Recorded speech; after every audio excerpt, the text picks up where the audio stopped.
Oyez, oyez, oyez. All persons having any manner or form of business before the Honorable the United States Court of Appeals for the Fourth Circuit are admonished to give their attention, for the court is now sitting. God save the United States and this honorable court. Good morning. Is Ms. Harold connected? I don't see her. Make sure she is here. It looks like Miss Harold might have, oh, there she is. Okay, I don't see her yet, but. I am here, Your Honor. I have my video turned on. It might be because I'm muted. Okay, that's very well. Okay, thank you. I just want to make sure we're all here. Thank you so much, Ms. Harold. Mr. Byrne. Morning, Your Honor. Good morning. You may proceed. Oh, thank you. Good morning, Your Honors. May it please the court. My name is Jonathan Byrne. I'm here on behalf of Arun Dahavamani, who was the defendant below. Mr. Dahavamani is a native of India who crossed from West Virginia to Virginia, if only briefly, to meet someone he met online. The location of that meeting was chosen by authorities for the purpose of creating a federal offense. A jury then convicted Mr. Dahavamani in spite of insufficient evidence of what he intended to do when he crossed the state line and with whom he intended to do it.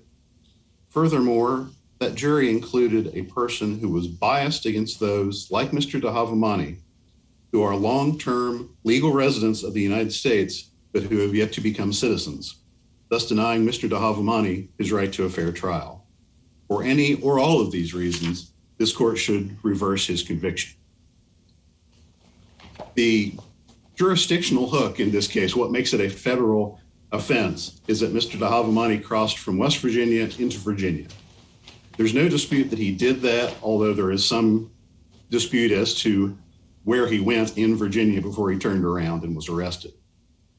The meeting place was chosen by the undercover officers who were the other side of the conversation that Mr. Dahavamani was having via text messages and in the phone call that is in the record. They are the ones who chose the location. The location for the meeting was initially set in Bluefield, West Virginia. And while Mr. Dahavamani was on his way to that location, it was changed to Bluefield, Virginia, just across the state line. Okay, so your appellant, I'm sorry, I probably wouldn't pronounce his name right, so I'll just call him the appellant, did cross the state line. So are there any cases where we have this particular set of facts that the government chose the location and the defendant voluntarily crossed the state line that have found it to be manufactured jurisdiction?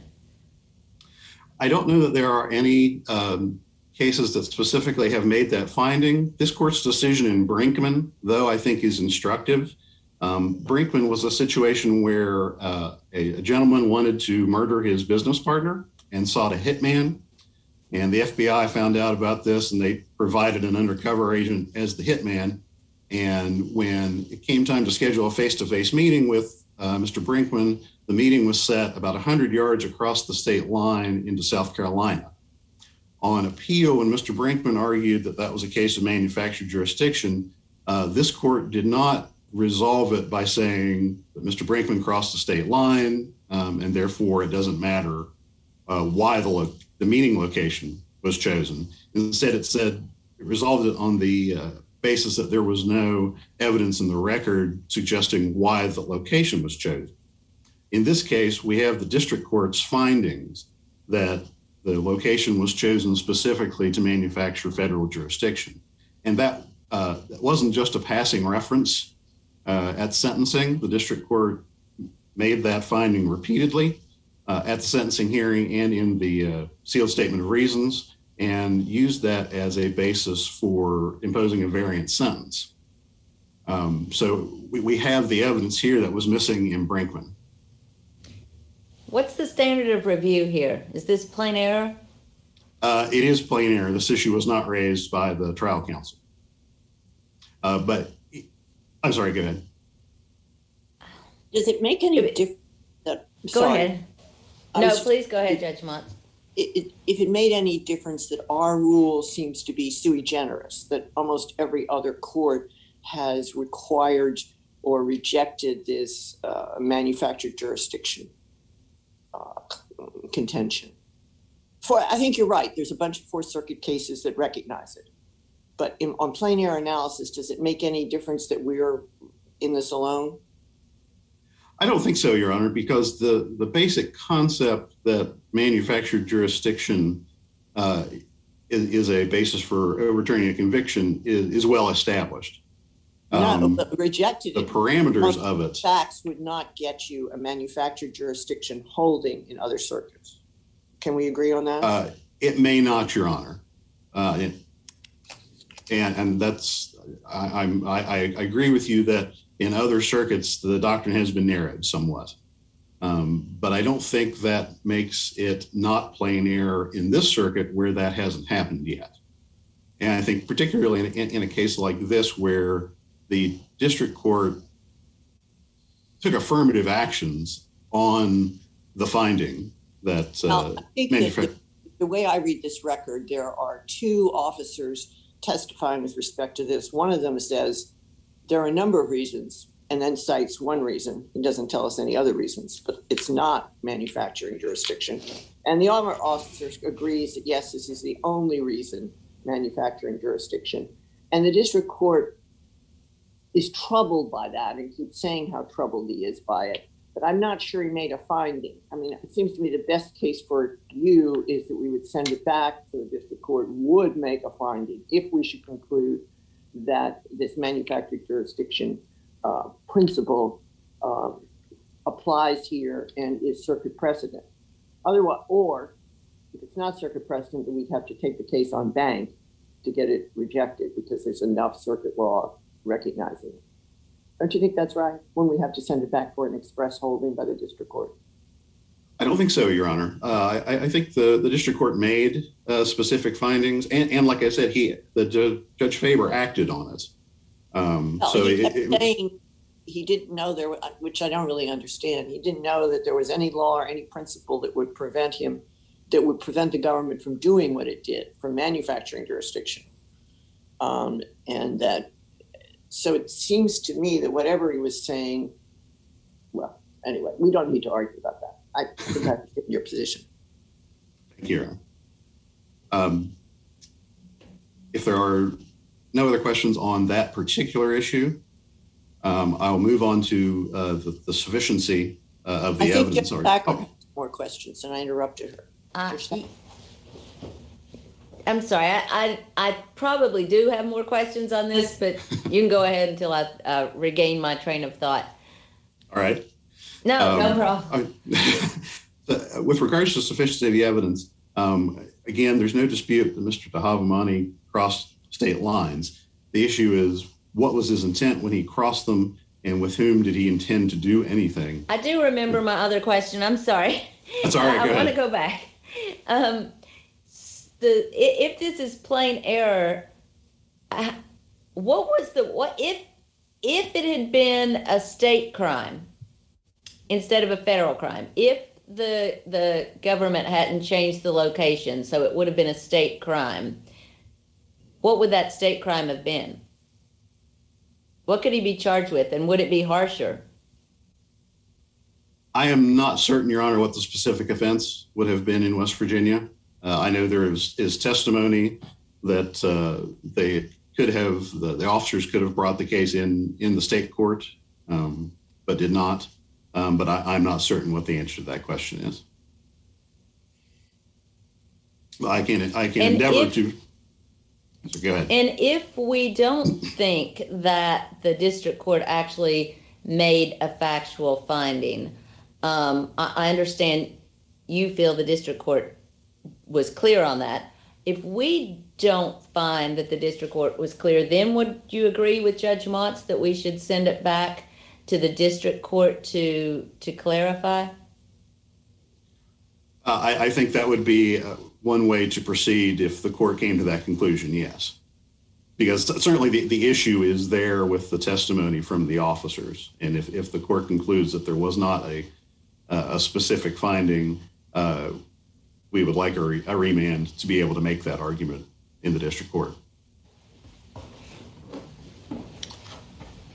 With regards to the sufficiency of the evidence, there were two issues that we raised in the brief, and that is what Mr. Davamani allegedly intended to do when he crossed state lines and with whom he intended to do it. Colloquially, this offense is referred to as crossing state lines to have sex with a minor, but the actual offense is to engage in illicit sexual conduct, which is then defined by reference to another statute for a definition of sexual act. And that is specifically defined as particular acts, and in this case was limited to sexual intercourse or oral sex. And as we laid out in our brief, there are references in the conversations to sex generically. But that term has a broad meaning from the Oxford English Dictionary to Black's legal dictionary. It covers conduct that goes beyond sexual intercourse and oral sex. And Officer Weaver, in his testimony, conceded that when sex was brought, or when the officers and the undercover brought up, well, what are we going to do? That Mr. Davamani never replied that he wanted to have sex. And you can look through what his responses were. We could do anything we like. We'll talk. We'll meet and talk. And even Officer Weaver admitted that what Mr. Davamani was doing was looking for someone to talk to and hang out with. And so I think particularly when you compare this to typical cases in this area, you have much more explicit discussion of what And defendant. Yes, sure. I'm sorry, that when you're talking about typical cases in this arena and whether this was typical or not sounds more like a sentencing argument. But I still can't get myself beyond the manufactured jurisdiction issue here. I keep thinking about the entrapment line of cases where how does that, if at all, impact manufactured jurisdiction, where if law enforcement merely presents an opportunity for a defendant to engage in a crime without overly coercive behavior on behalf of law enforcement, and the defendant takes him up on it, that's not entrapment. So this manufactured jurisdiction concept sort of smacks of that line of cases to me. Entrapment. How, if at all, in your view, does that impact the manufactured jurisdiction analysis? I think they're related, but they're not exactly on point. Typically, They must not be, since I don't see them in anybody's briefs or anything. But it just occurred to me. Go ahead. Well, I think when you're talking about entrapment, you're talking about the act that is committed that would be the one that is done with mens rea, with ill intent, whereas jurisdictional elements don't require any mens rea. And I think that makes it. Right, but I also thought that jurisdiction is. Go ahead. I'm sorry, manufactured jurisdiction requires a mens rea. We're requiring that the government did this to manufacture jurisdiction. Yes, I meant on the part of the defendant. The defendant does not have to know when he crosses state lines that creates a federal offense. I don't believe. Generally, jurisdictional hooks, the defendant doesn't have to know, doesn't have to have knowledge of them. Right. Whereas in an entrapment situation, if an officer presents a situation for someone to commit an illegal act, the act itself has a character to it that is.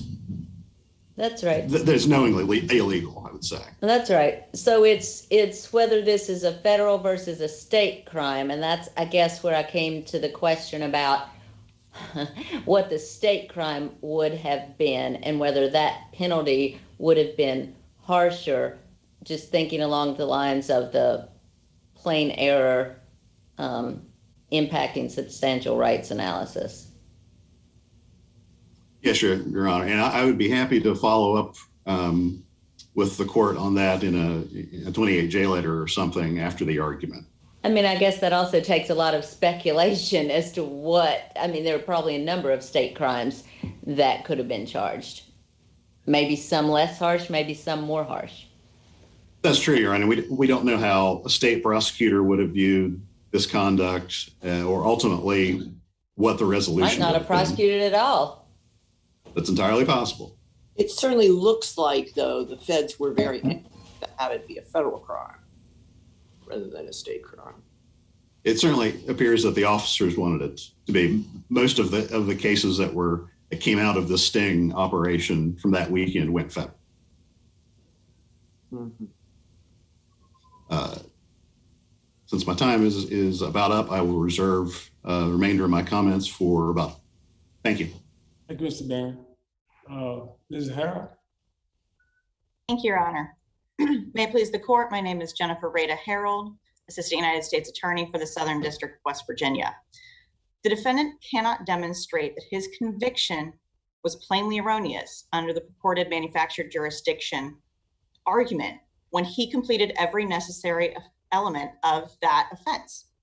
Appellate cases. Well, Ms. Harold, under our case law, which is sort of sui generis, I don't understand your argument, because all it requires is for the government to do what it did here. And the testimony from at least one of your officers would be sufficient to establish that there was manufactured jurisdiction. You're right, and I agree that the Fourth Circuit has outlier cases. I think, like other cases, they are factually distinguishable in that in the two cases where manufactured jurisdiction has been established in the Fourth Circuit, the government itself supplied the act that met the jurisdictional element, similar to Archer, which has been distinguished in every other circuit from cases like this, where the government invited the jurisdictional element to be met, and the defendant, through voluntary actions of his own free will, committed that jurisdictional element himself. So I believe that Brantley and Coates are distinguishable on the facts. And Brinkman and Davis, where they found that there was insufficient evidence, never actually made a specific finding of manufactured jurisdiction under more similar circumstances to this case. In Brinkman, they did discuss that. But doesn't the fact that in Brinkman and Davis they found there was insufficient evidence that this was the sole reason, isn't that some indication that those cases found the intent of the officers the most important consideration in manufactured jurisdiction cases? I believe it is proper to infer that they at least believed that the intent was relevant. They did not get to the issue of a factual distinction that other circuits have made. And we can't necessarily assume that that's how they would have ultimately found. But with regard to that specific issue of the sufficiency of the evidence, and I think this is why it's very important to consider that this is a plain error review. The United States was never given an opportunity to establish the facts about what exactly the reason was for the change in the location. Those questions were on cross-examination during trial, essentially going to a nullification argument that the defense was making. And the United States at that point has no motive or reason to go into essentially a mini hearing on manufactured jurisdiction in the middle of a jury trial where that does United not go States to an element. Is required to know the law. The United States knows the law, Your Honor. But at that So juncture, I don't. I mean, the United States had cross-examination. That argument doesn't do much for me. I understand that, Your Honor. The United States at that point believed that going into that nullification argument in more detail would simply draw attention to it with the jury, and it made a decision that highlighting this nullification. But I think you started out saying the United States didn't have any chance to argue, and I think that's not fair. I agree with that assertion, Your Honor. It was more the motivation. We had no reason at that juncture to delve into that in detail. Had a hearing taken place, and the court has mentioned possible remand, the United States believes that at an actual hearing, this could be established in greater detail. The testimony at trial did indicate that the two officers who issued testimony about either the reason for this, which is what Detective Weaver indicated, was that there was actually other reasons for the. But he only said one other reason, the children. He said there were other reasons. So we have the children and we have manufactured jurisdiction. That's all we have. And under Brinkman and Davis, they talked about it being the sole reason. So the fact that there is testimony that it was not the sole reason. From one officer. From the other officer, he said it was the sole reason. Yes, and I agree with that, Your Honor. Sergeant Snuffer testified, however, that in his experience with this task force, which this is not detailed in the record explicitly, but the officers testified they had been on this task force for a number of years, that in his experience, about half of these cases go state and half go federal. And at a hearing, had the United States been given the opportunity, it could have established the actual percentage of cases during this undercover task force that went state versus those that went federal, to show that there isn't a overarching need to make these cases federal. And that is why the United States believes that this cannot be deemed plainly erroneous based on the limited record in this case. The testimony also established that Detective Weaver, who testified that there was another reason, has been on the task force for years, whereas Trooper Yeager, at the time of that undercover operation, was not even fully a member of the task force. So to place greater weight on her statement as someone not even on the task force and who was unlikely to be making those decisions versus a more senior task force officer is another argument the United States could have put forth at an actual hearing if it had been given that opportunity. Well, I think it's a credibility thing. The district court's there, the district court judge's credibility. The district court said throughout all of this that he was very deeply troubled by what happened. You well may be right that we should remand, but I'm not so sure that the United States was treated unfairly here. I think it was unfair notice that the district court was worried about this. And no one seemed to know anything about this manufactured jurisdiction. So, I don't know that you get the benefit of not being told that we are now talking about manufactured jurisdiction. You have some obligations to know the law yourselves. And the United States, as to the variance argument, did attempt to distinguish this and indicate why it was not manufactured jurisdiction. Although in that context, and given comments from the court, it appeared that he understood, and the United States took it that he understood that this was not a legal manufactured jurisdiction argument that would result in a dismissal. He noted that there was no law or policy that allowed him to find the government had acted improperly. And in that point, again, the United States did not have motivation to then put on more additional evidence to try to prove that the case should not be dismissed. So are you suggesting to me that the United States knew all about manufactured jurisdiction and didn't think it was in its best interest to bring it to the attention of the district court when the district court is saying he's having all this trouble? Is that what you're saying? No, Your Honor. The United States, the United States is saying that given that the court agreed with us as to the law, we did not feel the need. I don't think that that's the case, because he said there was no law or principle that would let him do anything about it. And you may not agree that it applies in this case, but I think you agree that there is a law or principle that is out there that he could have relied on. Your Honor, it's the position of the United States that the law does not cover this case and that this case falls under the factual group of cases. So could you just articulate what the government's view is of the law of manufactured jurisdiction in the Fourth Circuit? The government's position is that there are cases that actually have found manufactured jurisdiction, but those cases factually were addressing a situation where the government supplied the act that met that element, and the defendant did not complete the manufactured jurisdiction or the jurisdictional element. This puts it in line with cases in other circuits that have made that finding. Every other circuit has found in different contexts where the defendant voluntarily engaged in that action that there is not manufactured jurisdiction. And this court has not made a decision on that fact pattern. And the fact that every other circuit has distinguished between those two, the United States is of the position that this court has not made a pertinent binding decision with regard to this specific fact pattern. Brinkman and Davis did not make that ultimate finding.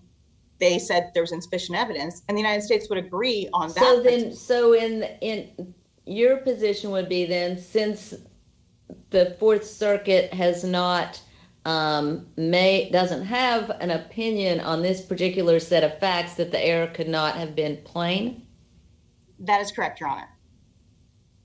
For it to be plain error, there has to be some precedent that would indicate that this was erroneous. And the precedent for this fact pattern, which is a very critical factual distinction that courts have made, not a single court has ruled that that fact pattern is manufactured jurisdiction. And this is, in fact, similar to the entrapment argument, which the jury was instructed on entrapment and rejected that argument, despite the fact that defendant had also made these manufactured jurisdiction claims for nullification during the case. Ms. Harrell, but don't here you have a lot of things here. For example, you have this geographical uniqueness that you're dealing with. Two locations have the same name. They happen to be in different states, correct? Bluefield, West Virginia, Bluefield, Virginia. I mean, literally, you could just across the street and whatever, and you're in one or the other. In here, so you have that sort of unique thing there. But you also have, he was on his way to a Bluefield, West Virginia location. Whatever his intent was for going, he was going to a West Virginia location, and then you changed it to a Virginia location, just across the border. So you intercepted whatever his intent was. For example, let's say he's leaving home. I'm intending to go to West Virginia, and you intervene and tell him, no, go to a location, didn't say West Virginia, but a location that happened to be in West Virginia, just across the border. If that's not, and that's what manufacturing is to facilitate, to cobble together, to make it happen. That's what manufacturing is, not with a hammer and nails. I mean, so when you put that together, you know it's a close border. It's almost like saying, if she was on the other side of the street and said, well, this is as far as I want to come, she beckoned and said, no, come over here. Step over here, step about 10 more feet. Would that be manufactured? The United States does not believe it's any more manufactured than if they had set a location 10 miles into Virginia or 30 miles into Virginia. The defendant voluntarily, knowing that the location was in another state, continued with that same intent to travel across state lines, which is the element of this particular offense. He knew, and he was told in the text messages, that the new location was in Virginia. He voluntarily moved to that location. And just like any undercover operation, the United States, or the age of the purported minor, what level of sexual activity they're willing to agree to, they also determine the meeting location.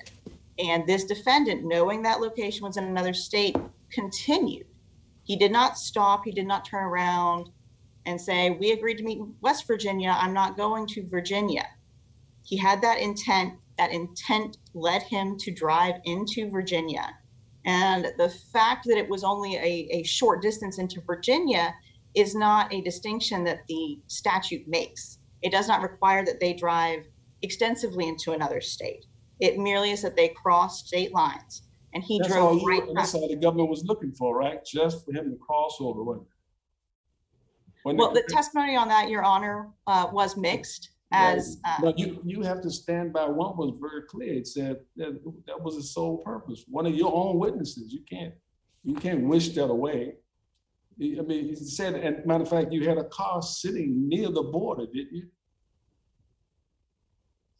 There was a car sitting near the border, Your Honor. Right. For example, let's say he was on his way, and all of a sudden said, you know what? I'm not going to do this. I'm not going. And he was still in West Virginia. But he was so close to the line that in order to do that, he had to at least drive a little further so he could turn around and come back. Would that be a federal crime? Your Honor, if the evidence showed that his intent when he crossed that line at that moment was no No, longer to engage. Go ahead. I'm sorry. Go ahead. If when he crossed that line, his intent was no longer to engage in sexual activity with a minor, then no, that would not be a federal crime, because the crime is that he has that intent in mind at the time he travels across state lines. So how could he defend that? Well, Your Honor, if he put forth evidence, either in the form of his own testimony or text messages. He has to testify? He has to testify? Not necessarily, Your Honor. We often will see text messages where they will say, you know what, I've changed my mind. I don't want to meet you anymore.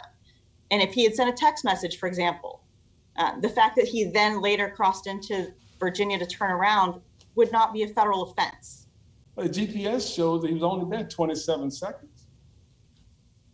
He was intercepted rapidly, Your Honor. 27 seconds. So you didn't even give him a chance to know what he was really doing. In this case, really. I mean, is that basically what you want? He crossed over, that's it. 27 seconds and you nabbed him. You give him a chance to see what he was going to do or anything. Well, never mind. Here's this. My question here is this. Is this case a little rare? He was on a site for adults to meet adults. He had many times tried to engage. Everyone he was engaging in was an adult. And then you have a posted person that's 18 years old. You aren't on one of those little kiddie sites. Everybody knows that. You can just tell by the name of them and the genre and the chatter. They're looking and trolling for minors. But you go to a site where people are trying to meet adults, which is totally illegal, and you tell him that she's 18 by posting. And then you have some ambiguous conversation. Yes, it mentions about pregnancy and all those things. And every time she was pushing, like, what you want? He said, well, I don't know. Let's talk. Like, we don't know what might happen. Let's see that's what he was saying. And counsel is right. He never definitively said, we're going to have sex. She kept saying, what are we going to do? How long is it going to take? He said, I don't know. Let's talk. Let's see what flows. He never said that. And then you get him across the board, and you don't give him a chance of whether he's going to go up there in a place, do anything. This case just reeks of just incredible overreach on the federal government. Your Honor, the United States respectfully disagrees with that, and the jury disagreed with that. The jury found that he met all the elements. And the statute does not require someone be a pedophile. It requires that once you know someone is a minor, you travel to engage in sexual activity with them. And he had been told twice in a very short span of time that this girl was 15. Even though initially he may have thought she was 18, he found out she was 15, and that did not deter him. And those people who are opportunistic and want to have sex and don't care about the age are just as guilty of violating this offense as someone who is seeking out children directly. The statute does not distinguish between those two types of individuals. When the conversation said that he was definitely going to have sex with her. Your Honor, I believe there are a number of points where a jury could rationally I'm not talking about a jury. I'm talking about facts. We have to look at facts for sufficiency.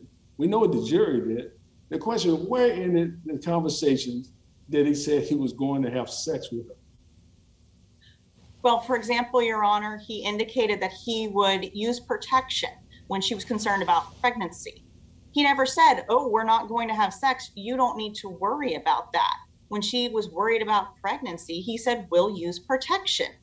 That is indicative of someone being interested in having sex, and a jury could reasonably infer that the only reason you need protection to avoid pregnancy is if you're engaging in vaginal intercourse.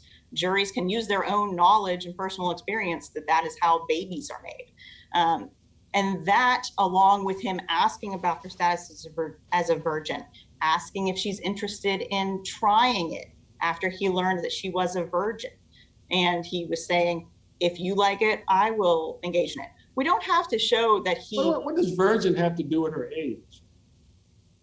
It doesn't, Your Honor. The age question and his sexual intent are two separate elements. He knew her age, and he asked if she was a virgin, and the virgin goes to his intent to engage in sexual activity.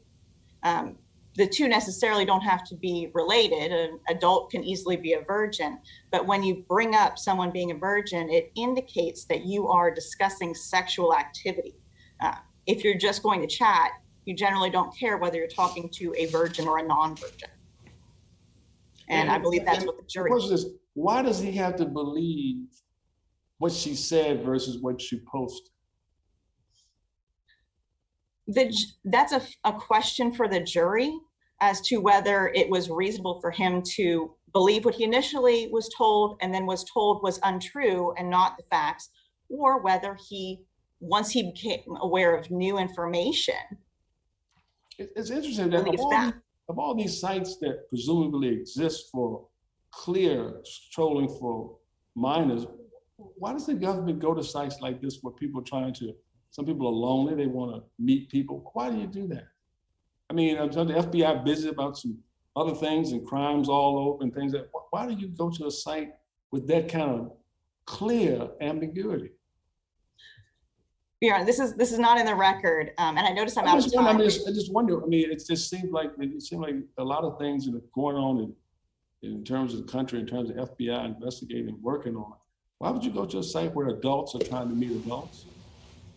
With regard to how this is done, Your Honor, many of these adult sites actually are frequent situations where minors are involved. In fact, this specific site that was used has actually been flagged by various parent organizations as one that is a high risk. And it actually had to later increase the age because it was so commonly being used for minors to engage in sexual activity. Further, those sites that you refer to that actually specifically are targeted toward pedophiles and individuals who are seeking out specifically minors, those often require various evidence at the beginning to allow a user to join, many of which require a user to verify their interest. Speaking of evidence at the beginning, why did the government at the beginning have this undercover agent say that she was 18 and not 15 right away? Your Honor, she did not make a statement that she was 18, but her profile had to indicate that she was over 18. If you do not select an age over 18, you cannot create a profile on that particular website. And her profile picture looks 18. There was testimony, Your Honor, that is an actual image of a 14-year-old. She may have been a precocious 14-year-old. That looked 18. And that is with teenagers. They can, a 12-year-old can look 18, an 18-year-old can look 14. What mattered was that it was a teenager, and he indicated that the minor was 15. It wasn't a teenager, it was a grown woman. Oh, Your Honor, with regard to the picture, there was testimony by the officer that the photographs that he used were of a fellow officer, but when she was 14. Oh, I see. Can I ask you, and getting back to a question that one of my colleagues raised earlier, what would be the state crime if you hadn't gotten this person across the state lines? What would have been charged with? Well, I agree with Judge Thacker. There are probably a number of state crimes, but the one that I know is most commonly used in these type of situations is solicitation of a minor via, I don't know if it's a cell phone or how they describe it, but using a cell phone or a computer to solicit a minor to engage in sexual activity is a state crime. I do not offhand know that penalty. I am happy to submit a 28J letter that would list. Yeah, I would appreciate that, because I'm trying to understand why the federal government was so interested in getting him across the state line. And the only thing I can think of is that you would get a greater penalty for it. Can you think of another reason? Your Honor, the United States believes Officer Weaver's testimony that there was a concern about the location, the rec center that was actively being used versus Bluefield College, which was not in session at that time of year. Yes, but isn't there testimony that talks about, this is sort of a continuing thing. Indeed, we have another case here today that comes out of the same sting. I don't know if it's exactly the same place, but South Carolina to, West Virginia to Virginia. And there was testimony from the officers, there would be 3 or 4 of these a day. Your Honor, Kibble, the other case we have in a little bit, was actually a different weekend from the same operation. It's been an operation. But the testing, you're left to think, was this just the only incident like this that happened that day? Is that your testimony to us? No, Your Honor. Right. So what I'm trying to do is to understand what is the government trying to do here? I mean, it always sets up here and for a weekend just tracks people going back and forth. Is that what it does? These undercover operations do generally set up on border locations and watch for individuals traveling across state lines. But, and this is something that would have come out at a hearing, Your Honor. Sergeant Snuffer was correct. In many of these operations, half or more of the cases end up going to state. The Kibble case, which we have later today, was in Parkersburg, West Virginia. And actually more of those cases out of the Parkersburg operation went to Parkersburg's Wood County State Court in West Virginia. I believe there were 9 arrests and 3 of them went federal, 6 of them went into state court. So this is not an operation where, and would have been presented at a hearing on manufactured jurisdiction. This is not a task force that is obsessed with making federal cases. So I guess we could compare.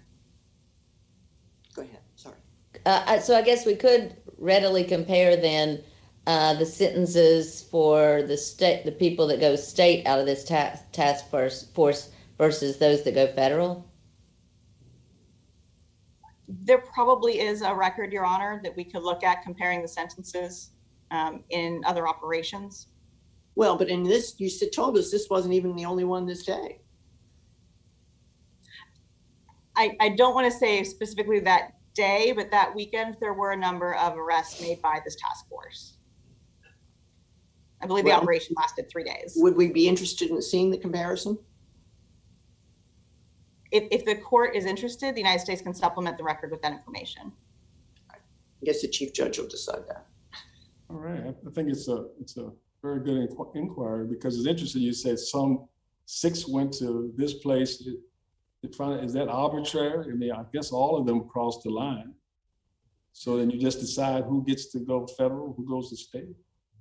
I should clarify, Your Honor, those 6 that went state in Parkersburg, they traveled within West Virginia. They did not cross the state line. They drove from a location in West Virginia to another location in West Virginia and did not cross the state line.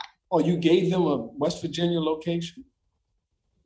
Yes, it was similar to this operation. Why would you give them West Virginia and give somebody else Virginia or the other state?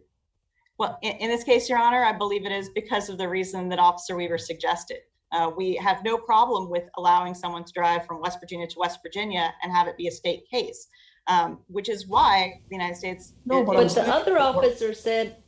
Go ahead, Judge Thacker. The other officer said it was to create federal jurisdiction. That is true, Your Honor. That was the sole reason, he said. That is true. But again, the context of that did not allow us to further, or it did allow us, but it didn't give us any motivation to ask her, were you the one who made that decision? What is your basis of knowledge? We would have simply drawn attention to a nullification argument had we asked those questions. Those clearly would have been relevant at a hearing on manufactured jurisdiction. And that officer, as a junior officer, not even a member of the task force, I think her testimony would be that she clearly was not the one calling. Was there anything that kept the government from asking her those questions at trial?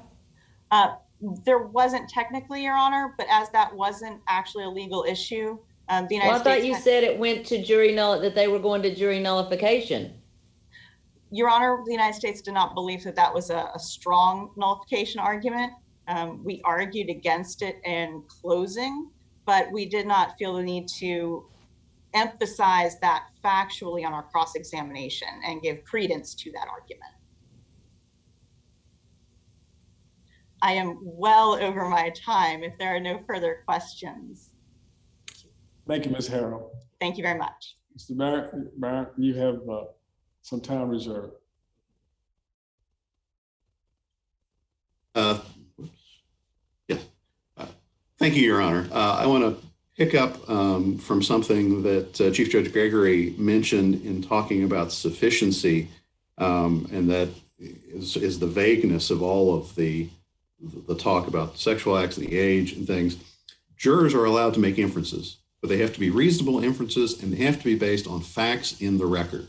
And I need to clarify something that was in our reply brief as regards the Bonner case and your opinion in that, Chief Judge Gregory. That was a robbery case where the identification of the robber, one of the robbers, was that he was wearing a Yankees cap. And the officers found a Yankees cap nearby, and they were able to take DNA profiles from the headband inside the hat. And there were multiple profiles, and there was one that was predominant, and that was Mr. Bonner's.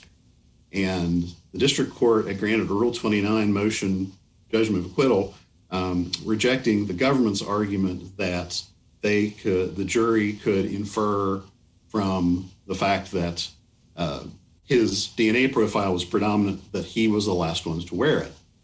And the district court said that was an assumption, that the most prominent profile comes from the last person to wear it.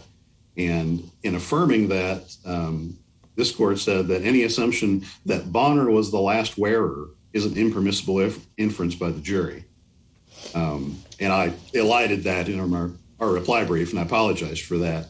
But the point remains equally as strong. The jury, in order to infer that Mr. Dahavmani had the requisite intent to satisfy the elements in this case, requires them to assume what sex means, requires them to make assumptions about that somebody who lists their age as 18 on a social media profile really isn't. And there aren't facts in the record on which to base inferences that lead to the elements. Do you agree that there are no Fourth Circuit cases directly on point for the manufacturer jurisdiction issue here? Yes, Your Honor, I do, unfortunately. All right, then how could it be plain error? Because I think the manufacturer jurisdiction itself is not a novel claim, and it isn't, the parameters of it are defined in the Fourth Circuit. That the parameters are different in other circuits does not make it not plain error. So what your response to the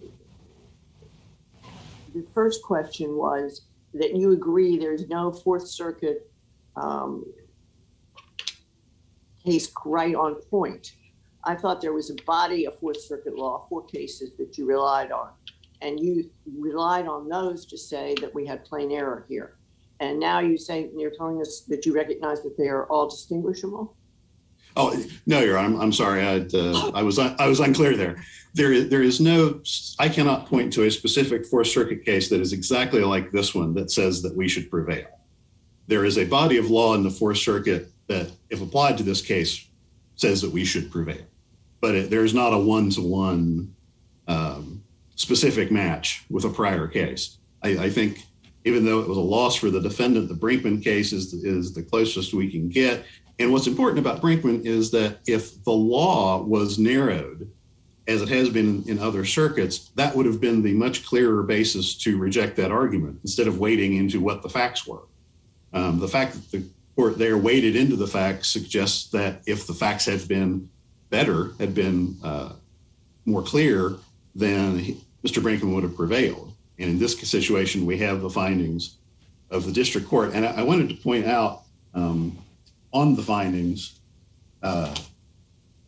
particularly it's joint appendix page 555, which is from the sentencing hearing, where the district court says, because of the fact that the agents, and I heard the evidence, they consciously made the decision to encourage the defendant to cross the state line. And it seemed to me the only motive for that was to get this case in federal court. So I'd submit that's a specific finding. I also wanted to highlight one thing in my 20 seconds left, and this goes back to my discussion of assumptions and inferences. The discussion between Mr. Dahavmani and the undercovers about birth control was not, I'm afraid I might get pregnant, and then the comeback is, I will use protection. It was, I'm sorry, we can take care of that.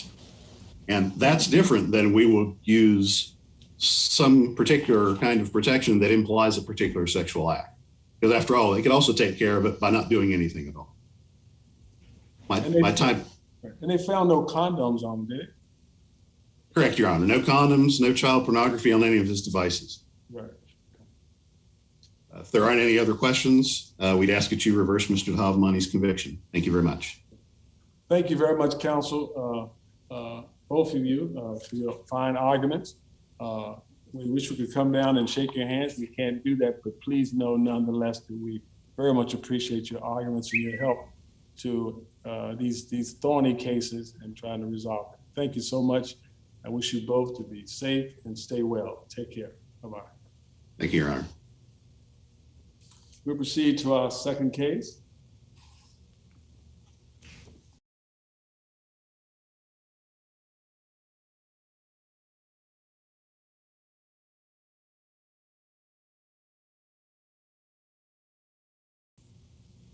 Mr. Samuels with us? Yes, good morning, Your Honor. Yeah, I just want to make sure you're here. Thank you. Yes, sir. Ms. Harrigan? Good morning, Your Honor. Thank you. May it please the court, I'm Erin Harrigan, and I am counsel for appellant Kenneth Spirito. Mr. Spirito had several different counts of conviction presented before you, and I want to focus first and foremost on the 17 counts of conviction that stemmed from the charges of federal program fraud and money laundering. And the government has a central problem with those particular sets of convictions. And that is this: Kenneth Spirito at all times, there was no conflict in this evidence that was presented by the government, was an employee serving at the pleasure of the members of the Peninsula Airport Commission. He was not responsible for checking the legal advice of counsel. He was acting only under authority that was delegated to him. And when he did move the funds in order to satisfy what were contractual obligations entered into by the Peninsula Airport Commission with Town Bank, every time he moved those funds, that was done with the knowledge of the Peninsula Airport Commission. It was done with the approval of the commission in meetings that were public and that were voted upon and actions that were approved. And at all times, those funds remained in the control of the Peninsula Airport Commission. And under that particular set of facts, particularly in light of the Supreme Court's guidance as it came out from Kelly, there simply is not the possibility for Kenneth Spirito to have intentionally misapplied funds. The direction of those funds was the exercise of regulatory power, and only regulatory power, that the Peninsula Airport Commission had and was entitled to exercise. There was no dispute in the evidence that the Peninsula Airport Commission could in fact enter into a loan guarantee. There was no dispute in the evidence that the Peninsula Airport Commission could in fact obligate its funds and direct every single dollar that it had within its budget. And there was no dispute in the evidence that all of that obligated funds at issue in this case, all of those funds were for an airport purpose, and it was for air service development. There was no dispute in the evidence that all of these actions were discussed by members of the Peninsula Airport Commission, that they were discussed with counsel for the commission, that the loan guarantee was actually signed by the chairperson of the commission at that time, LaDonna Finch, that Mr. Spirito was not even in the room at the time that these documents were executed, that Mr. Spirito's allocation of those funds was something presented to the commission. Commissioner James Borey testified about the presentation that was made, about the sources of funds that were going to be obligated. And they obtained a written legal opinion that was introduced into evidence at trial that they had checked on the source of funds and that had been obligated, and that guaranteeing this loan was not going to be a violation of the law, state or federal, or a violation of any state or federal policy. And at a fundamental level, and I think that this is really key when we're thinking of the Supreme Court's unanimous opinion in Kelly and how it applies to this case, it's very difficult to look at the very complex layers of regulations, both at the state and federal level, the different policy manuals, the different areas of restriction for these funds. There's no dispute that the Airport Commission could have used funds to support the development of air service. The government's allegation is that there is a policy manual or a specific restriction in regulations or some sort of federal policy that says this particular bucket of funds wasn't allowed to be used for this particular purpose.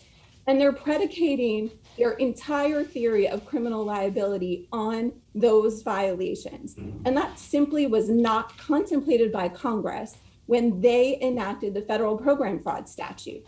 The jury cannot be expected to unpack those layers of regulatory provisions and policy manual applications, something that experts within the industry on the stand in front of the jury described as complicated, but I'll try to explain it to them.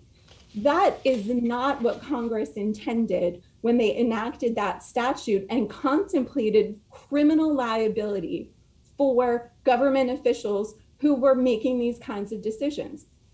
And the government makes an argument and sets forth a case that it simply must be able to redress these wrongs. And if this court takes the Supreme Court's holding in Kelly and applies it to the facts of this case, that they're suddenly going to be unable to move forward on a prosecution theory of intentional misapplication. And that's simply not correct, because there are scenarios where intentional misapplication is an appropriate theory for prosecution under federal program fraud. So for instance, a prosecution in North Carolina involving a government official operating in a similar regional economic development authority recently pled guilty under a theory of intentional misapplication, but the facts were fundamentally different. In that case, Ellen Frost was actually had not gotten any authorization, had not sought authority. She knew that she was supposed to get authorization for obligating this $500,000 worth of funds, and she didn't do it.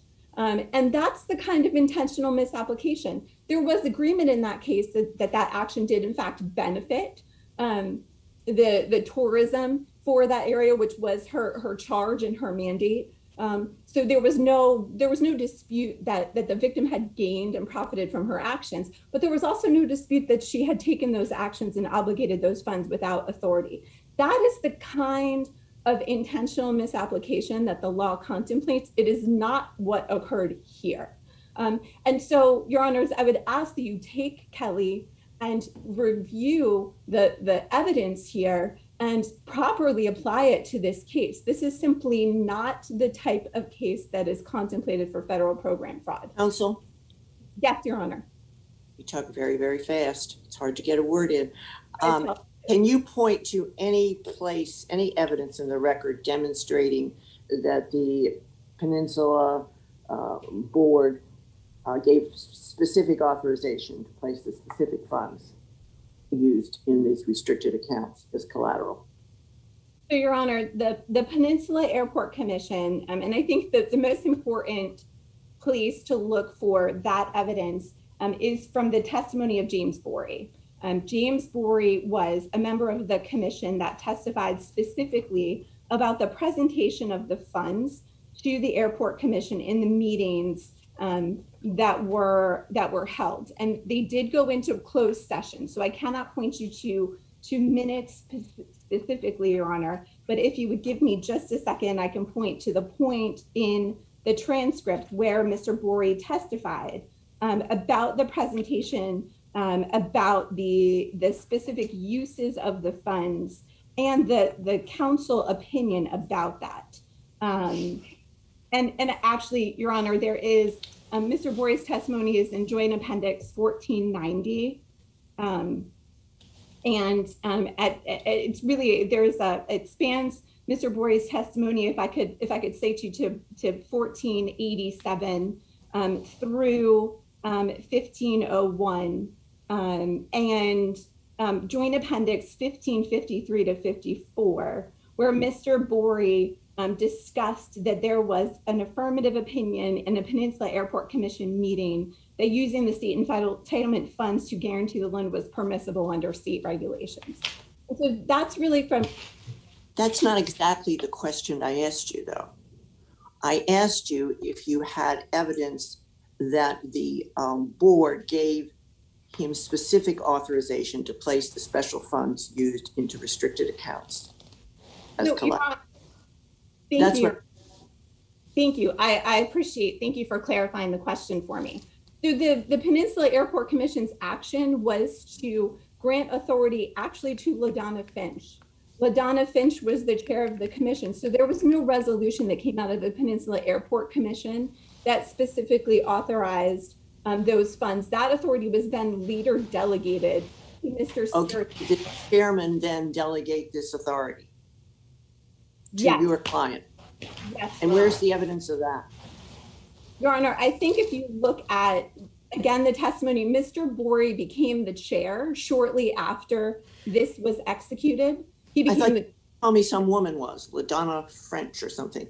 And Yes. what I want is specific authorization to place the specific funds used into the restricted accounts as collateral. And I still haven't heard that evidence, that part of the record. Now, maybe there isn't any. So, Your Honor, it's a delegation of authority that was taken. And if you, I cannot point you to anything that was a written resolution that was passed. So all of these actions were simply discussed orally at the meetings. That's the evidence in the appendix. So there's no... Well, let me try this a different way. The first 10 minutes of your argument, maybe 15 minutes, were all about that this is not his responsibility. This is the corporation's responsibility, and they made all these decisions. And there seemed to me to be a fair amount of evidence that he was acting without their authority. So what I'm trying to do is to say, what do you rely on to say that? So, To Your make Honor, your argument. yes, Your Honor, and those would be the citations to Mr. Bory's testimony. So Okay. there was a change in chair. Mr. Bory took over as the chairperson of the Peninsula Airport Commission shortly after the loan guarantee was executed by the prior chair, LaDonna Finch. So I'm not trying to make anything more complicated, Your Honor, but there were two different chairs who testified. Both of them testified at trial to their awareness and their knowledge about the loan guarantee and the purpose of the funds and where the funds were going to be allocated. Okay, let me put this still another way, and then I will stop. There was a civil trial connected here, right? There were Didn't civil... your client sue the commission? Or yes, Your Honor, and that was not on the same grounds that is at issue in the criminal trial. Well, I know it's not the same case, but it seems to me that these very arguments were made and rejected. That is, you, the commission, gave me all this authority. Well, Your Honor, the civil proceeding, and this was not introduced at trial, which is one of error. The civil suit was Mr. Spirito, and he was successful in obtaining a settlement. He was successful, and that was on defamation. It was not on the same issue. That was never introduced at trial. But the civil deposition was not some civil suit that my client lost. He was successful, and it was defamation. That never came in at trial. It's actually our argument on the perjury that the government's evidence failed to prove materiality, that his statements on some ancillary topic matter that did not go to the heart of defamation kind of underscores the lack of evidence about materiality that was necessary. But didn't that didn't come, the defamation litigation didn't come in at trial because your side objected to it, right? That's true, Your Honor. So there were some pieces that were objected to, but the government operated under a fundamental misunderstanding of the relevancy. And you can see it in the questioning and in the government's arguments. The government pointed to statements that Mr. Spirito made in that deposition and talked about the relevance to the criminal charges, not about the relevance to the civil matter, which was in fact defamation. And so that is why that never came in. And the government's trying to point to the defense objected to specific pieces of evidence that it objected to coming in at trial.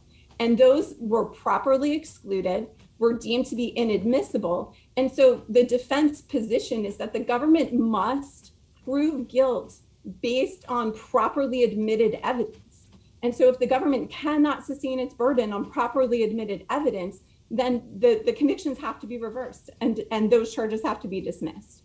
Your Honor, I see that I just want to just want to follow up on Judge Mott's question, because I'm not sure you answered it specifically, but the question is this: what evidence is it that anyone, chair or succeeding chairs, authorized the placement of the funds in the 12 counts that became restricted and under the control of Town Bank? Your Honor, if you look at the testimony of Mr. Borey, and those are the joint appendix sites. Now, don't tell me that whether he had knowledge of something going on. I'm talking about authorization. You were talking about knowledge that something was happened. I'm talking about authorization. Is there evidence that they were authorized? Because transfer of $5 million is a lot of money. Who did they sign off on it? Or is there anything in the record that says you can put this $5 million in these 12 accounts? Where is that? Your Honor, the authorization for the loan guarantee, what?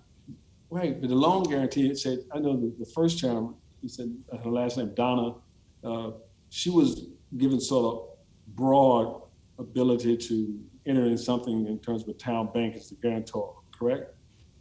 Yes, Your Honor. But specifically, but did she ever authorize the transfer of funds to those accounts, or anybody else as a chair or as a member of the board? Yes, they did. And where is that? Where is that in the record that they authorized, not knowledge, knew about it, authorized it?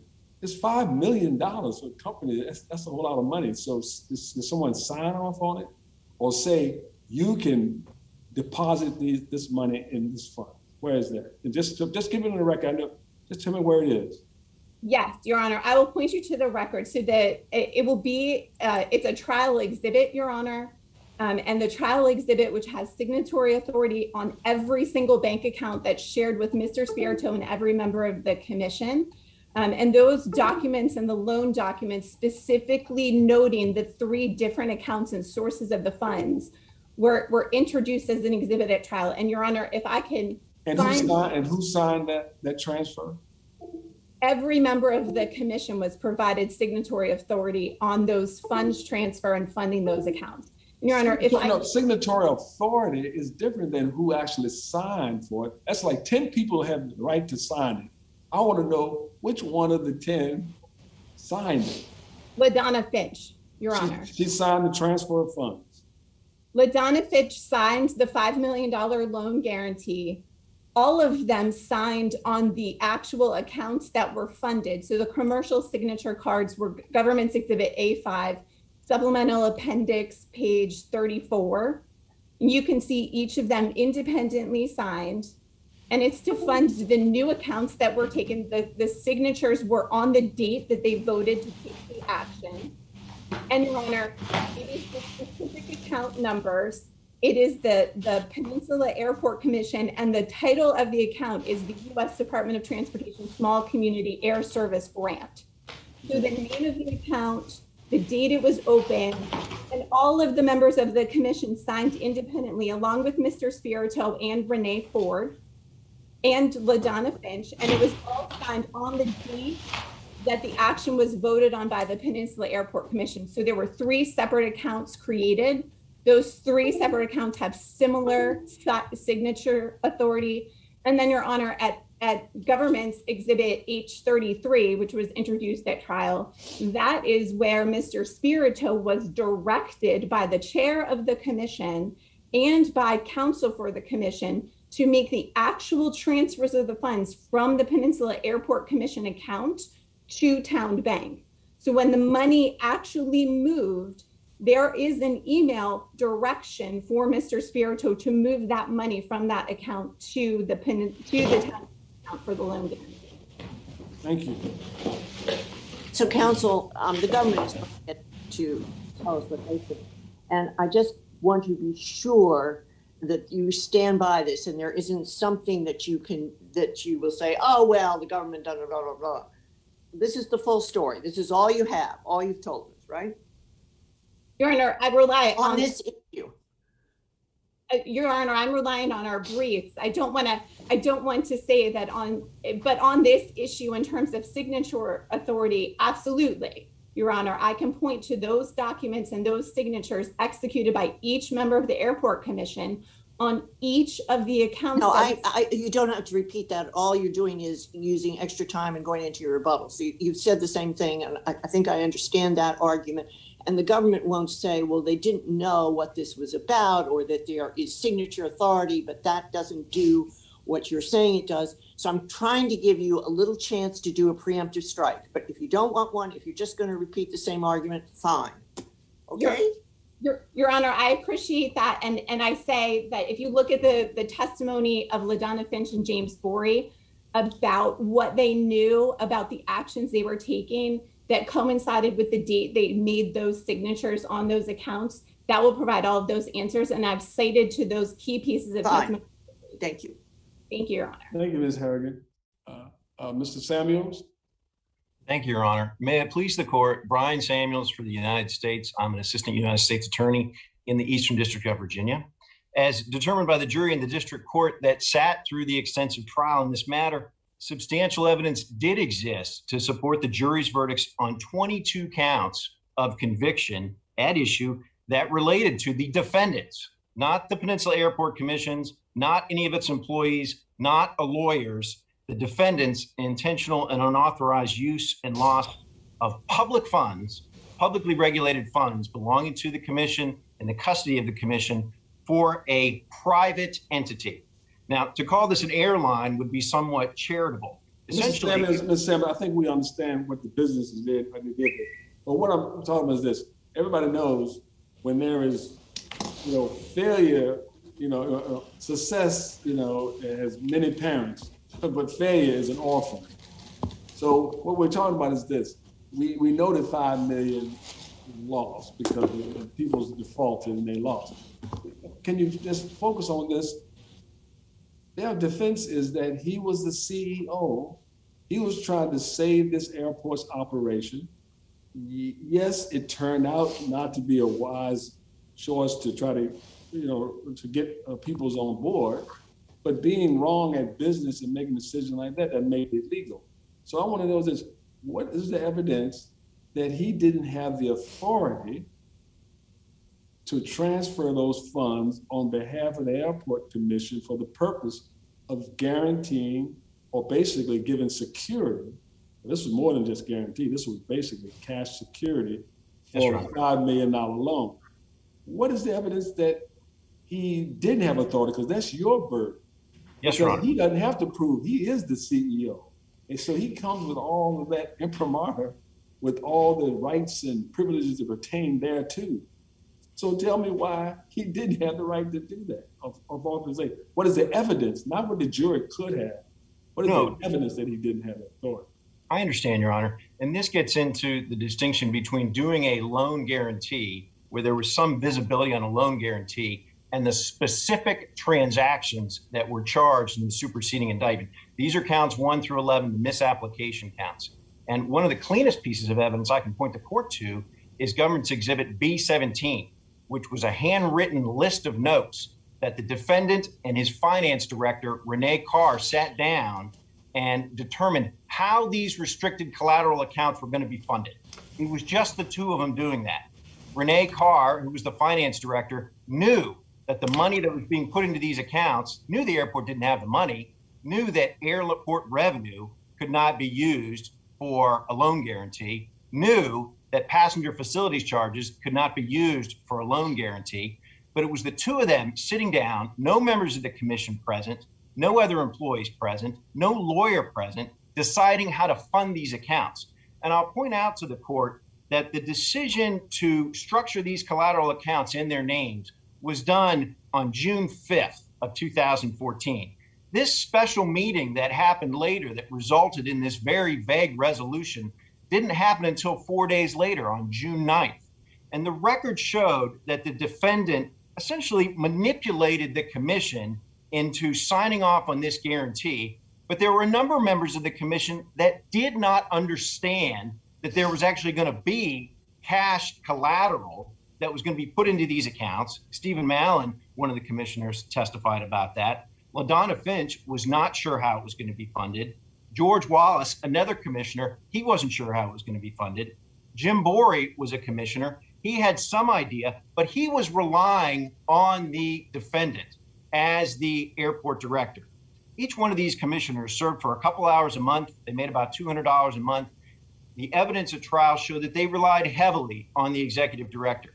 And what our evidence showed is that this plan was put in motion before the commission ever voted on it. There was an exhibit, I think it was D5, where People Express voted to accept a loan guarantee from Town Bank, guaranteed by the Peninsula Airport Commission. This was done in May of 2014, a full month before this was ever formally presented to the commission. And there was a number of emails that showed that the defendant was the architect of putting this together, both from the loan guarantee point, which again, some other people did have knowledge that there was going to be a loan guarantee, including these lawyers, and there was a reliance of counsel instruction asked for by the defendant, tendered by the court. The jury was given the opportunity to determine whether the defendant really relied on counsel. But there was further evidence that there was no opinion on the use of any of these particular buckets of funds to be used in support of this loan guarantee. And that's exactly what happened. The defendant determined the airport revenue, which can never go outside the airport. And that's really the universal restrictions on all these funds. 666 is designed to protect the integrity of entities that receive vast amounts of public funding.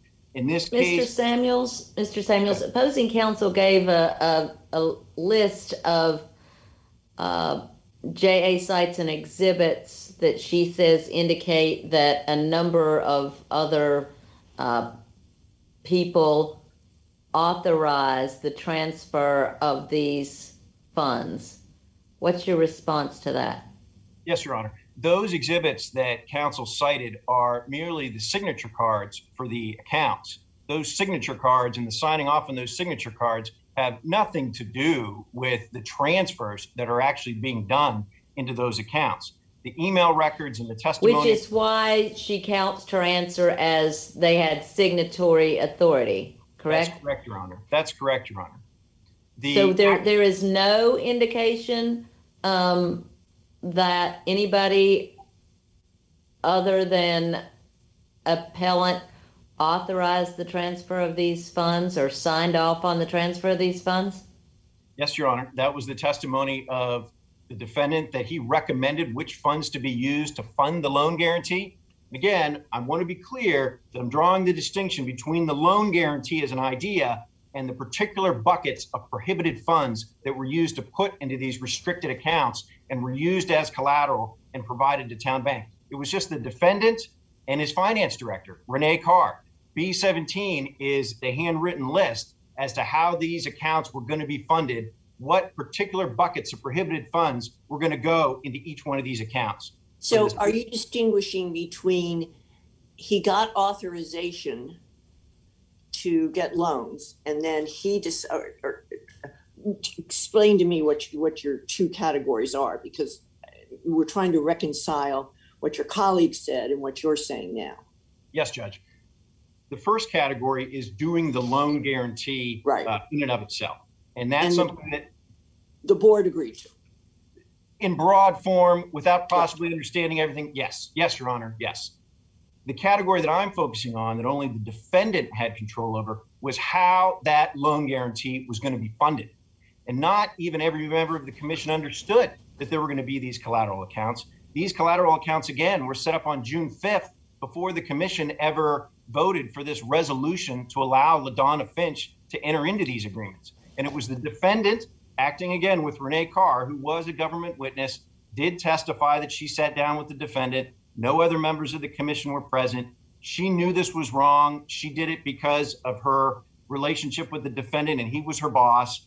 And those are the specific misapplication charges, the specific financial transfers that only the defendant and Renee Carr were involved in actually doing in moving those prohibited funds over into these accounts that were restricted, that Town Bank had a security interest on, and that if and is what happened, the loan defaulted, all that money was swept over and paid for the loan guarantee.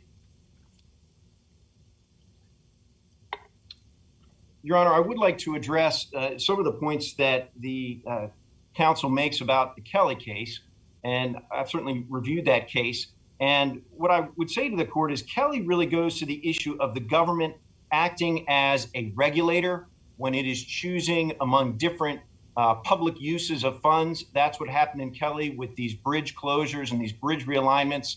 The defendants were choosing which group of drivers would have access to the lanes. There was no risk of the bridge as property, and it was not going to a private prohibited use. That's very different than what we have in this case, where you have actual funds, $5 million in different groups of funds. You had some funds that were state entitlement funds, some funds airport revenue, passenger facilities charges, raised funds from this separate group, all of which were outlined in the indictment. The jury can make determinations that those were the funds at issue, even though the defendant denied that he ever did anything with airport revenue or passenger facilities charges. But those were the funds that were actually moved over into these collateral accounts and are going for the benefit of a private entity, Town Bank and People Express Airlines. And that's very different than what you had in Kelly, when those bridge lanes, they couldn't be commandeered, they couldn't be put at risk. In this case, these funds were put at risk. An interest was given over to Town Bank for the benefit of the commission. The other point I would make about Kelly is that the determination seemed to be there that this was choosing between different public uses. And the defendant made a point that this was for an airport use. And I would dispute that, Your Honor, and the record would support that. Using airport funds for an off the airport use is prohibited and restricted. We spent a lot of time in the trial showing the evolution of People Express, how it made so many efforts to get money. And it was a 2-year period of time where they were trying to get this money. The defendant never came forward and said, let's give airport money directly to People Express. He certainly knew that giving airport money directly to People Express would be a real problem. So he tried to do this indirectly by having and even the representatives from Town Bank, when they testified, they looked at People Express, they said, this is not bankable. It has no record of success. Why don't we just give the money to the Peninsula Airport Commission and have the Airport Commission give it to the airport? But the defendant did not want to do that. He knew that he had to conceal this transaction beyond this different loan guarantee. And then as further proof of this, Your Honor, the defendant lied about it. He lied about it to state regulators. He subsequently lied about it to federal regulators. He lied about it in the course of a civil deposition. And he lied about it when he testified on the stand. Again and again, he acted to conceal his conduct.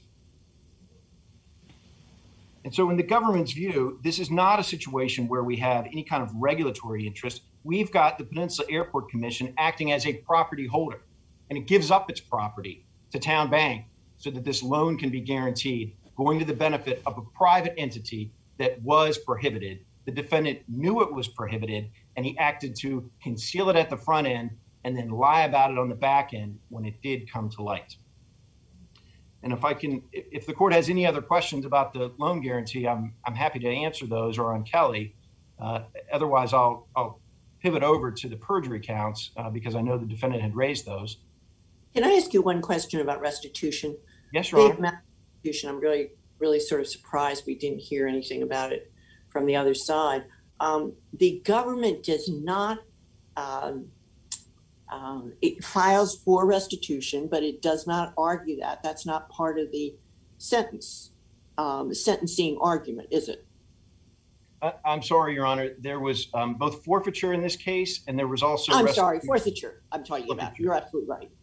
Thank you, Your Honor. Yes, we had filed for a preliminary order of forfeiture, Which is and- required. I mean, there's nothing, that's the proper procedure, right? Yes, Your Honor. And we had that preliminary order of forfeiture entered by the court about 5 days later. That was in advance of the sentencing, and Right. there was no issue raised as to the forfeiture at the sentencing.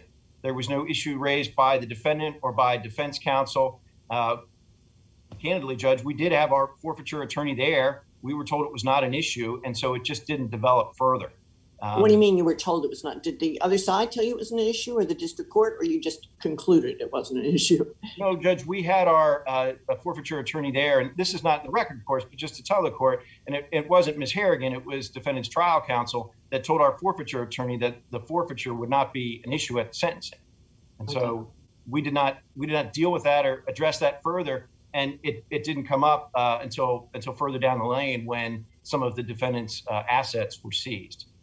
And so there was also, as the court mentioned, there was a restitution judgment in the amount of $2.5 million, again, going to the loss that was sustained by the airport commission based on the defendant's misapplication. Okay. I sidetracked you. Go ahead with your Thank you, argument. Judge. No, that's all right.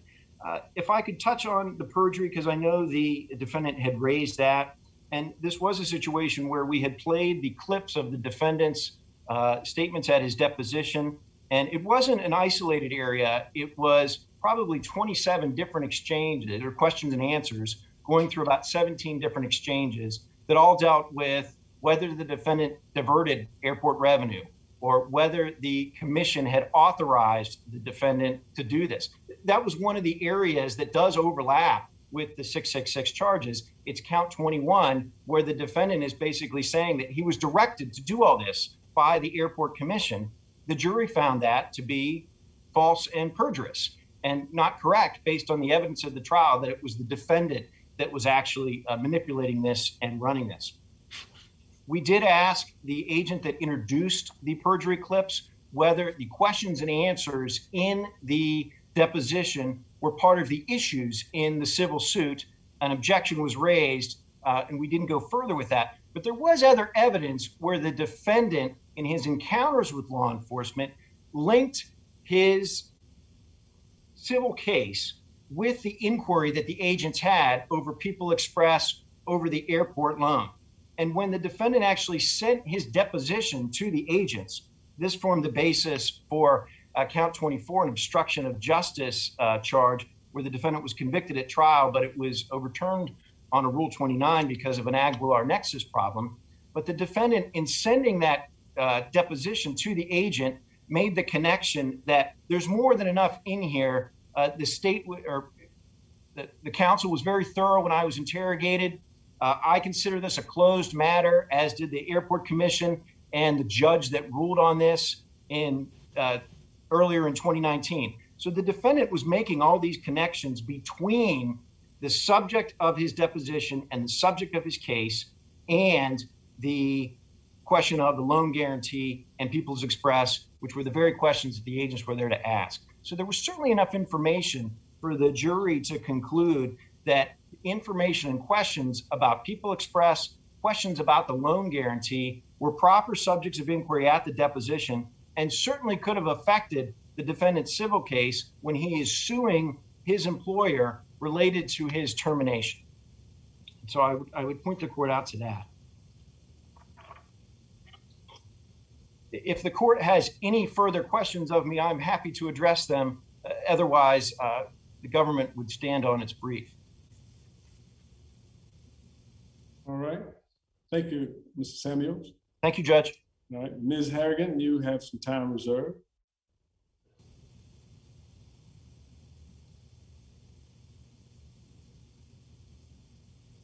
Thank you, Your Honors. First, I want to address Judge Motz's question about the forfeiture. And we are moving forward. We understand it is a plain error analysis, but there were a couple key pieces of information there that I did want to point out. The day of the defendant's sentencing was July 15th, 2020. That was 14 days after Mr. Samuels and the government had filed their preliminary notice of forfeiture. And that would have been the time in which the defendant would have been able to object. And the rules require, the federal rules of criminal procedure require actual notice to the defendant. And constructive notice, which seems to be the theory on which the government is relying, is simply not enough. There is a reason for the need for actual notice, and that's because it gives the defendant an opportunity to raise important issues so that those issues can't be waived, so he understands all of the penalties to which he is being subjected as part of the sentencing proceeding. And if constructive notice were enough, then plea hearings would simply be shorter, and they are not. And so we do think that the defendant, it required actual notice. The judgment should have noted the forfeiture as part of it. So not just during the sentencing hearing, but the judgment itself should have noted that. Neither of those requirements was met. And they are not superfluous requirements. There are real reasons for that notice to be given, because in this case, there is a compelling argument, we think, that this would have violated the imposition of this particular volume of fine would have been excessive and would violate the Eighth Amendment, given particularly the judge's comments during the sentencing about his view of the defendant's conduct, that there was no theft, that there was no bribery, that there was no kickback, and that he believed that the defendant acted with good intentions in pursuing this endeavor on behalf of the Peninsula Airport Commission. So your argument is that you had no notice of this, is that correct? I'm arguing that the defendant subjectively needed notice of this. And well, does that mean that somebody has to knock at his door and tell him? I mean, I'm not sure what you mean. Usually when we file something in court, that gives somebody notice of something. Your Honor, it is required to be part of the things he is notified he is being subjected to as part of his sentence, his criminal sentence. And so all of the things that are required in a sentencing hearing, that colloquy that the judge engages in directly with the defendant is important, and it's critical. And it's a key step of the process that we have enshrined in our system, that he has actual notice in a direct colloquy with the trial judge, all of the different implications of his sentence. So did you file a motion to reconsider with the district court?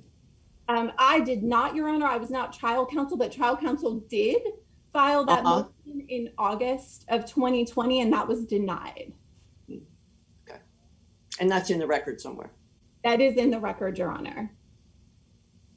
Your Honor, I do want to hit, I understand there were multiple counts. There are very different theories. I do want to, I'm going to rely on my brief and my reply for some of the things I may not be able to talk as fulsomely about here. But I do want to point to the limiting instruction, the denial of that, which we think is very key, because what Mr. Samuels is not emphasizing and is not discussing is that the only evidence that any of these actions were actually improper was a violation of regulations and policies. No criminal intent, no intent to deprive anyone of property. There's no one that could have been criminally prosecuted for this, because this violation, Mr. Samuels makes much of the restrictive categories of funding. Those things are restrictions by policy and regulation at the state level, at the federal level. There was conflating testimony from government agency experts about whether it was in fact a violation. And that goes to Mr. Spirito's statements to federal regulators and state regulators and agency officials that could not have been false, because he does not believe them to be false and never did at any time. He believed the actions he took were appropriate and in accordance with state law, that he took these actions and that he moved these funds properly, legitimately, with authority and with knowledge. There's no intent to conceal. These actions were public. They were shared with the members of the commission. There's ample testimony from government witnesses on those points. And so it involves all of the false statements. We do point to the fact that policy violations, particularly at the state level, were the predicates for some of the specific counts of conviction. It was particularly egregious and an abuse of discretion for the judge to exclude the pieces of evidence about a change in the state law that happened after Mr. Spirito moved those funds, and that he should have been permitted to put that evidence on. And then finally, Your Honor, I think in our brief, we lay out the aggregate value of the vehicle transactions, that there is a temporal limitation in the statute that we would ask you to uphold, and that we ask those convictions to be reversed and dismissed. Thank you, Ms. Harrigan. Thank you as well, Mr. Samuels, for your fine arguments. Likewise, we can't come down and greet you, but please know nonetheless that we very much appreciate your arguments and helping us on these cases. Thank you very much. And we can take a short break or we can move forward. I think we'll see the nod. We will take the court will be in recess for 10 minutes. Okay. Thank you, counsel. Thank you, Judge. All right. Thank you. This honorable court will take a brief recess. I'll be moving you all into the waiting room.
Good morning again. May it please the court. My name is Jonathan Byrne, and I'm here in this case representing Ryan Kibble, who is the defendant below. The district court may only impose a $5,000 special assessment in a case like this if the defendant is determined to be non-indigent. District court never made that finding in a case where Mr. Kibble was represented by appointed counsel at all times and found unable to pay a fine. Even if there is some implied finding in the district court's application of the enhancement. Mr. Byrne, how do you get beyond the waiver in the plea agreement? The waiver in the plea agreement, we get around that because this court has repeatedly held that a defendant can't waive his right to appeal a sentence that is above the statutory maximum for his offense of conviction. This wasn't above the statutory maximum, was it? It was above the statutory maximum if the district court did not make the required finding. Because without the finding that Mr. Kibble was non-indigent, the $5,000 enhancement doesn't, or the $5,000 assessment does not apply. And in fact, it must apply if certain findings are made. And so this is a situation that is akin to what this court faced in Broughton Jones with regard to restitution orders, where the district court only has the authority granted to it by statute to order restitution.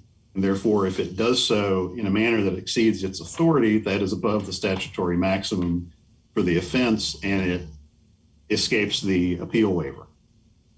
It's also similar to the situation that this court faced in United States versus White with regard to the Armed Career Criminal Act. There, the court held that the defendant couldn't waive his right to challenge the ACCA determination because that changes the statutory maximum. And if the district court incorrectly classified him under the act, it wound up imposing a sentence that was above the statutory maximum for his offense of conviction.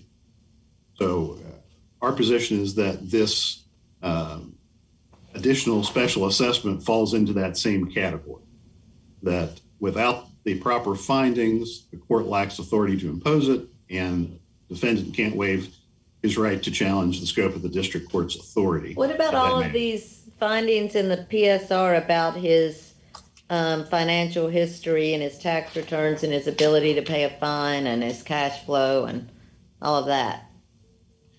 Your Honor, I dispute that those are findings. They're facts, certainly, and we didn't dispute them, but they are relevant to the consideration of whether he is indigent or not. Did the district court adopt the PSR? Generically, it did, yes, Your Honor. What does that mean generically? Did you object to any of this financial information in the PSR? No, the information, the financial information in the PSR is or was correct at the time. What the PSR does not do is make a conclusion that Mr. Kibble is not indigent and that this $5,000 special assessment therefore should apply. In addition, the government never argued that it should apply. Even after it was imposed and Mr. Kibble objected, the government didn't really argue for its imposition, only that there might be facts in the PSR that could support it. And so the position is that there has to be a holding, a clear finding by the district court, right? Yes, Your Honor. Requires that. Yes, Your Honor. And certainly in a case like this, where no one was arguing for its imposition and you have the representation by appointed counsel the whole time. I realize that is not in and of itself a determinative fact, but it's relevant.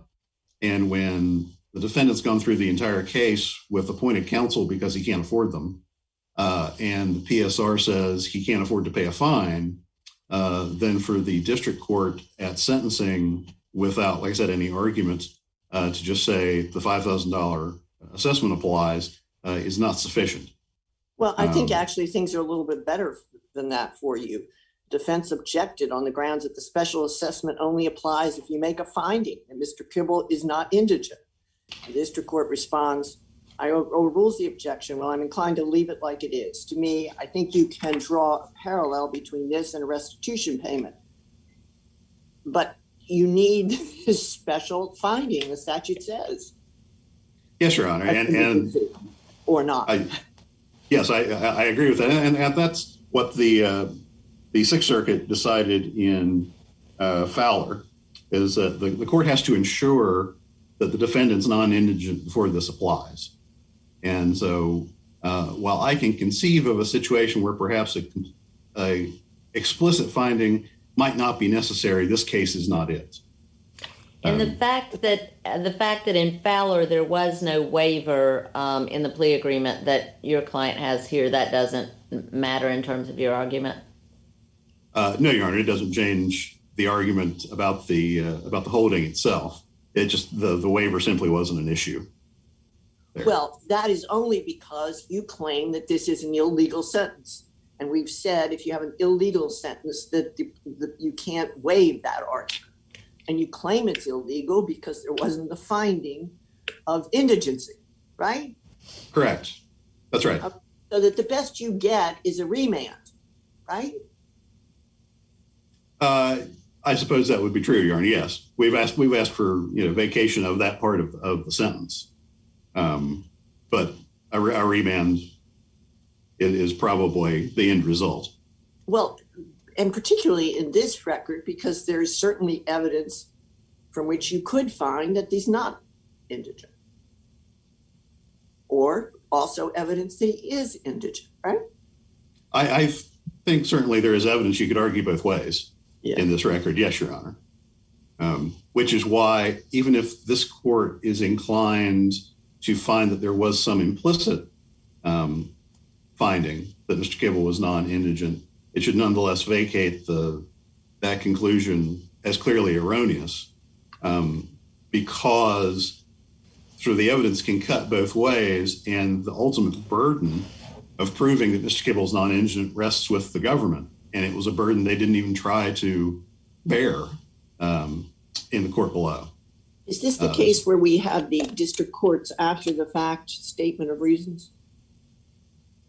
I'm not certain. Often the way it happens in our district is the sentence is imposed and then the reasons are given afterwards. Well, you don't know the record. Just to know the record. Yes, sure. That's specific.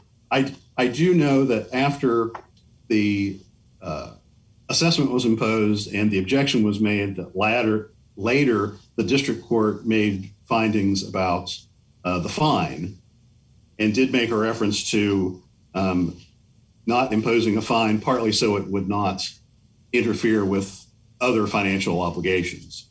In other words, the assessment would be paid sort of at the expense of the fine almost. Okay.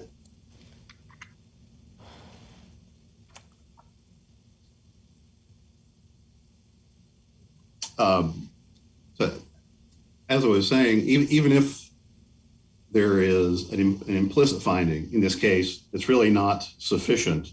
There are several obstacles that are set forth in the PSR that will make it difficult for Mr. Kibble to obtain substantial employment when he is released, starting with the fact that he does not have a college degree, which limits not only his chances for higher wage jobs, but also to find work at all, because people who don't have a college degree have a higher unemployment rate than those who do. His status as a sex offender is going to make it more difficult for him to find work. And again, I realize that is not a dispositive factor, because obviously this assessment only applies in cases where people are going to be registered sex offenders, but it's nonetheless a relevant consideration. Mr. Kibble and his wife had to declare bankruptcy in the wake of his arrest. Can I just clarify what you would like us to do? You would like us to remand for the district court to make the requisite finding of indigency or not? Our position is that the court should vacate the assessment and remand for further proceedings. Yes, Your Honor. Okay, thanks. The obstacles that Mr. Kibble faces in this case are what distinguish it largely from McMiller. McMiller, he had a master's degree. The impact of his sex offender status wasn't discussed, and he didn't have either the bankruptcy or chronic health conditions that Mr. Kibble does. He suffers from a chronic heart condition that requires a lot of monitoring and care, and also non-alcoholic cirrhosis of the liver. In addition, Mr. McMiller was here in this court on plain error, and Mr. Kibble objected to the imposition of the assessment really as soon as it became an issue at sentencing. As I said, the pre-sentence report did not recommend its imposition. The government did not argue in support of its imposition, and it really only came up when it was imposed. And at that time, that was when Mr. Kibble made his objection.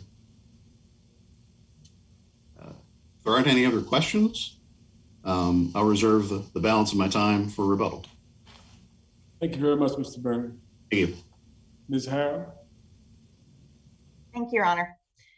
May it please the court, my name is Jennifer Harold on behalf of the United States. The defendant's appeal in this matter must be dismissed per his valid waiver of his appellate rights, which defendant concedes cover the Section 3014 special assessment. In this particular case, the defendant agreed in the plea agreement that the statutory maximum was $5,000 for the special assessment. Defendant now attempts to bootstrap an exception by claiming that the statutory maximum is not $5,000 automatically, as the statute indicates, but that it turns on factual determinations after the fact. And this is, frankly, an unprecedented determination of a statutory maximum. The defendant cites But doesn't it turn on a finding of whether you're indigent or not? Doesn't the statute require that? Yes, the statute does require that. Just like the Armed Career Criminal Act requires that you have 3 convictions that qualify under law. But the difference between the Armed Career Criminal Act, such as in White, or the definition under the law of victim under Broughton-Jones, is that those are questions of law. The statutory maximum is going to be the same for 2 defendants who are similarly situated under the law. Defendant is arguing that the statutory maximum in this case, which is a question of fact regarding indigency. A question of law applied to fact, which we usually regard as, a mixed question. The question of law applies to the fact that a finding must be made. That does not change the statutory maximum. Defendant is arguing that if a factual finding is made of indigency, the statutory maximum changes. So 2 defendants who are similarly situated might be facing different statutory maximums based upon factual determinations of different courts. And this kind of inconsistency. Well, a special assessment might not be imposed at all if he's a non-indigent person, correct? Yes, Your Honor. But the fact that this is a binary statute, you either get it or you don't, doesn't change the statutory maximum. The statutory maximum is $5,000. It might not apply factually to a specific defendant, but the idea that a statutory maximum is contingent upon specific facts goes against the concept of what the statutory maximum is. It goes to whether the penalty applies, but it was imposed on this particular defendant without a finding of non-indigency. And the statute says, 3014A says, special assessment may only be imposed when the defendant is convicted of a covered offense and the defendant is a non-indigent person. The United States. So how is it not a question of law then? The question of law does apply to whether a finding was made. The position of the United States is that an implicit finding was in fact made by the court. That goes back to all the stuff I was recounting from the record to Mr. Byrne. So there's an implicit finding. You want us to assume the district court found that. And McMiller and Shepard and Wanda Sega out of the Sixth Circuit all agree that an implicit finding is sufficient so long as it's clear that the court considered the relevant factor for the legal determination, which is the defendant's future ability to pay. And the court. So I think if you look at the district court's post sentencing memo, that you can so conclude. I don't think you can conclude that for anything before that. Indeed, the district court says, no, I don't think that's right. We don't have to do this. The United States would concede that the court's initial response to the objection misstates the law. and does not appear to make a finding. However, on page 152 of the joint appendix, the district court says the court does believe that the defendant has the potential for sufficient earning capacity in his period of incarceration to enable him to make the $5,000 assessment. So that clearly indicates that at the sentencing hearing, the court found that the defendant had sufficient earning capacity in the future, which is what the law requires them to decide when making that determination of indigency. And from that, it is clear that there was an implicit consideration, an implicit statement that the court considered what must be legally considered to determine indigency. The United States concedes that there must be a determination regarding indigency, but an implicit finding. I don't think that I'm at 152, and I don't see finding that exactly goes to that. Yeah, the United States is referring to what is the second to last paragraph on the page. I see. And other courts that have held implicit. The court does believe that the defendant has the potential for sufficient earning capacity following this period of incarceration to enable him to make the $5,000 payment. I'm not sure that that resolves the question of indigency. And the statute's very specific on this. And so you do not rely on this post-hearing sealed memorandum of sentencing and report of the statement of reasons at 195 and so forth, because it pretty clearly does do that, but it's after the sentencing. Yes, Your Honor. And the United States does rely on that for the subsequent argument about harmless error. About what? As to harmless error, Your Honor. The United States has argued that it is clear that if this case were remanded, the judge would make the same findings found in his very detailed statement of reason. There is no reason to believe that he would change his opinion regarding the numerous facts that he set forth.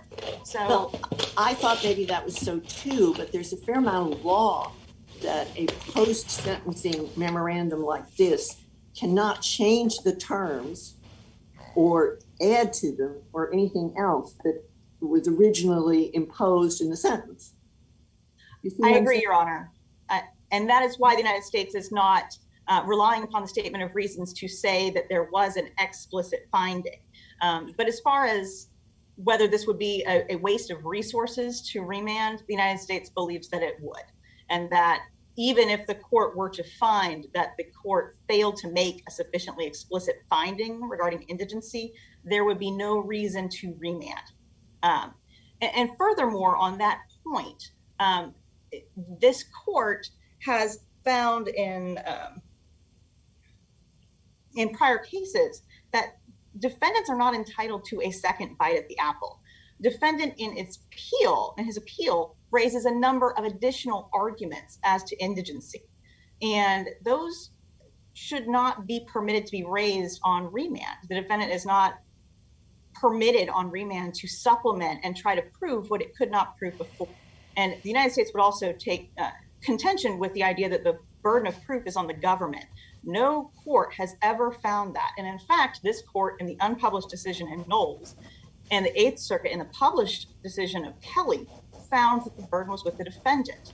The Sixth Circuit in Shepard, a concurring opinion, also indicated that the burden is upon the defendant to prove indigency. And courts have found this in part because the special assessment is indicated in statute should be assessed similar to a fine as far as how the payments are made, the scheduled payments, the 20-year window. And in fines is incumbent upon a defendant to demonstrate that they will not be able to pay a fine. So the defendant bears the burden of proving indigency. And Mr. Byrne made an argument that the United States did not argue for it. But again, it's a mandatory special assessment. The United States has no burden to ask for the mandatory special assessment that is triggered by the statute of conviction. The defendant bears the burden of attempting to prove that the mandatory provision does not apply. So again, the United States believes that this still falls under the waiver and should be dismissed. But even if he had not waived this argument, he clearly has failed to meet his burden of proving that he is indigent based upon the arguments that were put forth to the district court.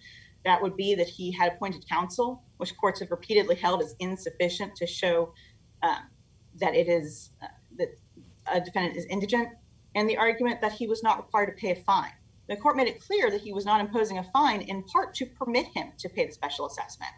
And fines are, rather than, unlike the special assessment, not mandatory. So the indigency findings can be, it's not inconsistent to find that a defendant does not have the means to pay a fine, but does have the means to pay this mandatory special assessment. With regard to the implicit versus explicit, the United States would also argue that that falls within the waiver because whether it's implicit or explicit falls specifically within the manner in which the sentence is determined.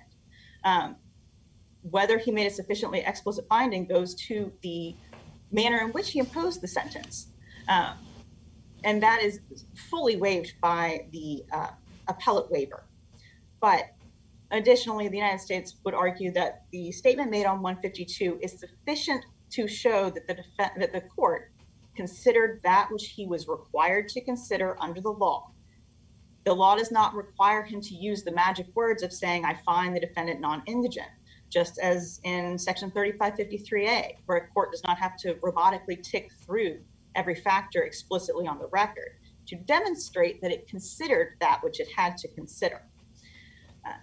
Given all of this, the United States believes that the court did not clearly err and made sufficient legal findings to meet its burden under the law.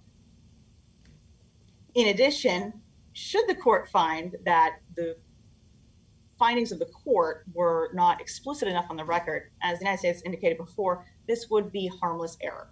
The statement of reasons issued later would indicate that the court has clearly considered the law on the issue, has clearly considered numerous facts, which it did recognize and include, not just generically in its finding. The court specifically said that the defendant's income, earning capacity, and financial resources are as stated in the pre-sentence report. That is also on page 152. So he didn't just generically accept the PSR whole cloth. He called out specifically the financial situations of the defendant just prior to finding he had the capacity to earn this $5,000 in the future. So the court's finding is clear. He considered what he needed to do, even if he had previously misstated the law during that hearing. A misstatement of law that ultimately results in the court finding what he was required to is still sufficient. He found what he needed to in order to impose the sentence, and his factual findings were not clearly erroneous based on what was put forth by the defendant. So for all these reasons, the United States believes that the court should dismiss the appeal based upon the waiver, but also that the sentence and the $5,000 special assessment should be upheld on the merits. If there are no further questions, I would rely on my briefs. Thank you, Ms. Harrell. Mr. Barron, you have a little time reserved. Thank you, Your Honor. Thank you, Your Honor. Going to this issue of who bears the burden in this situation, actually, a circuit court has found that the burden rests on the government to prove non-indigency. That's Fowler, that's the Sixth Circuit. And they distinguished in that case fines because, for the specific reason that Ms. Harrell said, fines are discretionary. This is not, it is mandatory. And so it was a enhancement that the government bore the burden of proving. And I'll point the court also to a case I found yesterday, actually, as I was preparing for this argument. It's United States versus Senka, 986 F3rd 300. It's from the Third Circuit from earlier this year. Mr. Senka was convicted of one of these covered offenses for which the assessment applies, and it was imposed at sentencing, but his conduct actually occurred before the statute was enacted. And so on appeal and plain error, he argued that violated the ex post facto clause. And the basis for that was because it is an enhanced punishment.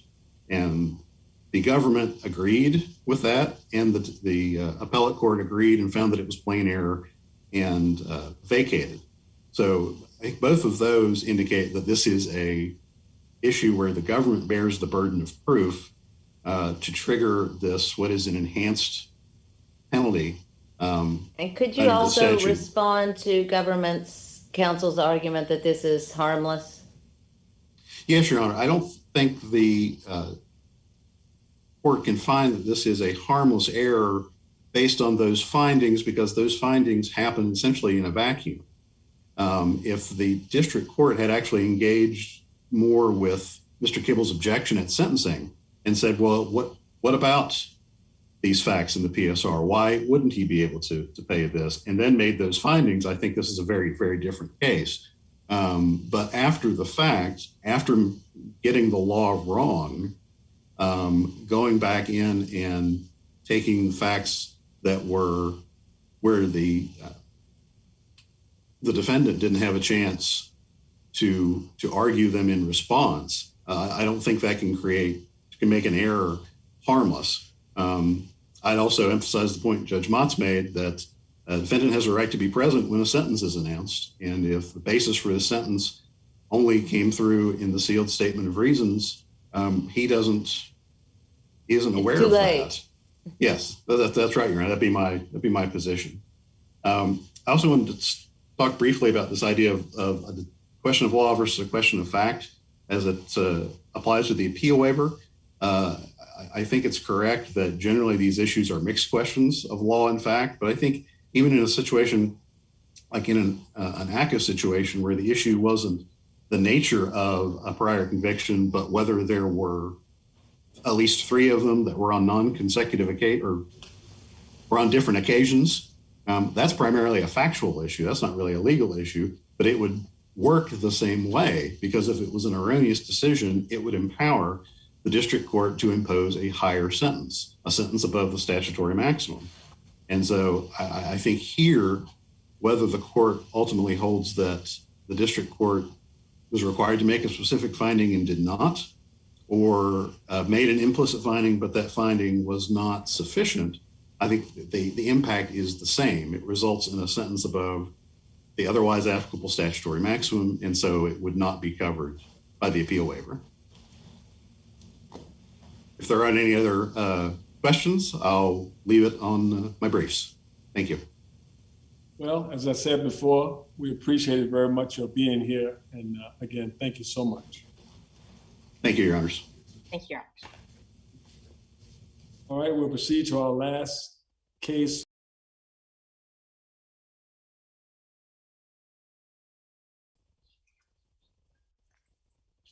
Good morning, Your Honors, and may it please the court. Go Jenny ahead. Toma for Appellant Trey Campbell. To Can date, you at talk a least little 30. louder? I'm sorry? Can you talk a little louder or Sure. turn your microphone up? Thank you. So sorry. To date, at least 36 federal appellate judges in 3 circuits agree that the Note 1 commentary to Guideline 4B1.2b is inconsistent with the text and accordingly deserves no deference. This court should follow the well-reasoned decisions of the DC Circuit and the en banc 3rd and 6th circuits for several related reasons. First, as those decisions make clear, that's the construction that the text can bear. 4B1.2b clearly and completely defines a controlled substance offense by telling us in no uncertain terms what that phrase means. It doesn't say, importantly, what it includes or what it involves. It says means. And so because it means what it says, there simply is no textual hook in 4B1.2b for the commentary to gain any foothold. And when the text of the guideline is clear, as it is here, any expansion of that meaning can't be given any deference. That was the case for the DC Circuit in Winstead and for the en banc 6th Circuit in Havis. And as the 3rd Circuit's decision in Nasir makes clear, which was cited in our 28J letter, the intervening Supreme Court precedent in Kaiser v. Wilkie cut back on the traditional understanding of deference and makes clear that this is, without a doubt, the result that is required. Well, the 2nd and 11th circuits went the other way, right? And do you say that this is because that they are wrong and would go out differently in view of I think the Supreme Court case post-dated them, is that correct? Kaiser v. Wilkie came out in June 2019.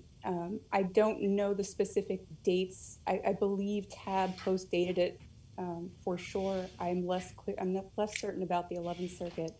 But I do know what TAB says is that they are relying on their prior precedent. And they say in TAB that, that even if Mr. TAB were correct, the prior precedent, they see no difference between the authority to promulgate the commentary and to put that information in the commentary, which is, as I understand it, akin to what this court held in Kennedy in 1994.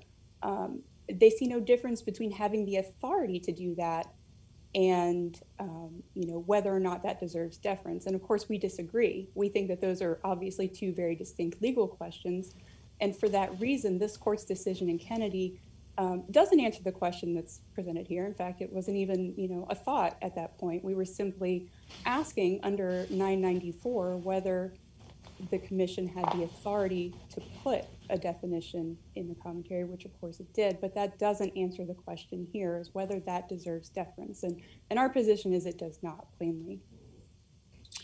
I think the 2nd and 11th Circuit relied on the word prohibits, which is an argument that your colleague on the other side does here. Is that not correct? It does, and that really doesn't, as we say in the briefs, that really doesn't help the government much because it states the obvious. It simply says that, tells us what we already know, that something that prohibits just, forbids that conduct. And that really is especially unhelpful in Lang for the 11th Circuit because they were assuming in Lang that the commentary was valid. And we, of course, are challenging that here, and we don't think that's true at all. So there are some clear distinctions between those. We also know, secondly, that the commission knows how to properly include, inchoate offenses like attempts in a definition when that's what it's trying to do properly. And we need look no further than just to scroll up in 4B1.2a, where the crime of violence is defined in the text as one that, in relevant part, involves the attempted use of force. So it's very, very clear at this point that the commission knows how to do this correctly when that's what it means to do. And of course, it didn't here. Lastly, this approach avoids serious separations of powers concerns, which are foremost in all of those decisions. The fact that they don't, by putting these in the commentary, they don't receive notice and comment, and they don't necessarily receive congressional review and approval. That's just something that none of these, the DC Circuit, the en banc 3rd Circuit, and the en banc 6th Circuit, again, 36 federal appellate judges have been unwilling to rubber stamp, and this court should not either.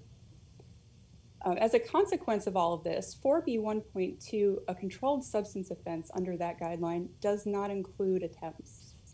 And although the government raises a lot of issues in its brief, one thing I believe it does not dispute is that the least culpable conduct that's criminalized by West Virginia delivery is an attempted transfer, which comes directly from 60A4101H.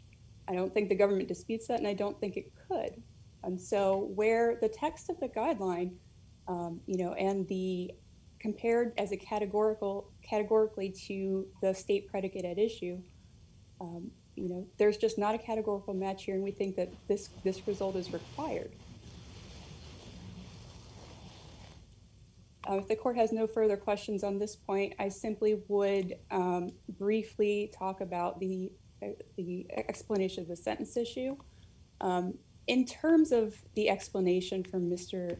Campbell's sentence, we think there was a great deal, I think it's pretty plain that there was a great deal of arguments raised in favor of a lower sentence. Mr. Campbell specifically requested a 63-month sentence at the low end of the non-career offender range that he argued applied for many reasons at great length.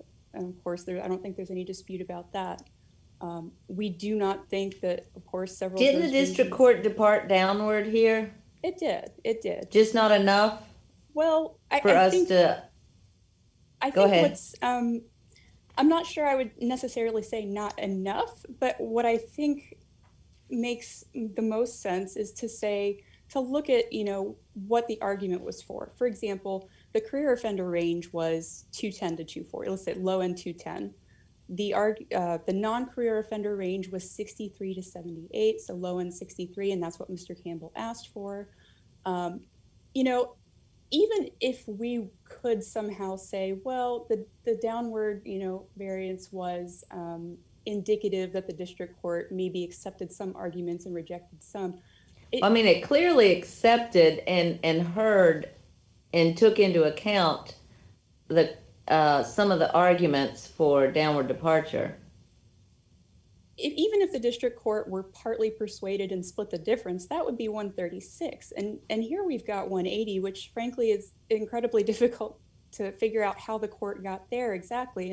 And if the court had explained, which of those arguments it rejected and why, I think perhaps we wouldn't be here on this issue. But, the court is obligated. It's not just enough. The bar would be quite low if the court's only obligation was simply to read and consider the arguments. What this court's precedent requires is an individualized explanation. And when the defendant argues for a specific sentence, as Mr. Campbell did here, an individualized explanation is required for those arguments that were rejected. And we just don't think that this record explains well enough for appellate review what occurred here and why. Of course, if we agree with you on your first argument, we vacate the sentence, right? Sure, absolutely. And in fact, Mr. Campbell would have no objection to this appeal being resolved on that ground alone. That's perfectly fine. If your honors have no further questions, I'd like to reserve the remainder of my time for rebuttal. Thank you. Mr. Hellman? Yes, thank you, your honors. My name is Tim Hellman. May it please the court, I represent the United States of America. I'm an assistant United States attorney from the Northern District of West Virginia. If this court adopts the defendant's arguments, not only will it invalidate several cases of prior precedent here in the Fourth Circuit, but even more importantly, it will mean that the career offender enhancement will no longer have any relevance in this circuit, as no state or federal drug conviction will ever again qualify as a predicate offense. Well, first of all, with respect to prior precedent, this case is post-Kaiser, and that alters our deference that we give the commentary, correct? Yes, your honor. Okay. That is correct. However, when I point to prior precedent, I've cited 5 different cases in my brief, and if the court adopts the defendant's argument, the outcomes of all 5 of those cases, would have the effect of being undone. Not if they're all distinguishable. Well, that is correct. Yes, your honor. The defendant in this case argues that aiding and abetting, attempt, and conspiracy are not controlled substance offenses within the meaning and the guidelines.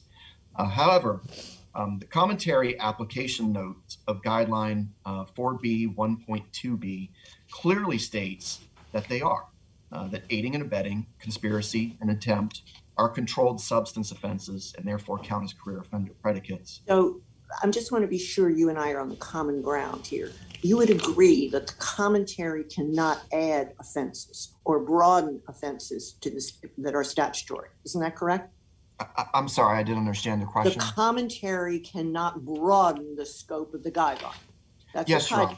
Yes, your honor. I would agree. It cannot. So it doesn't really matter what the commentary says if the guideline doesn't permit it.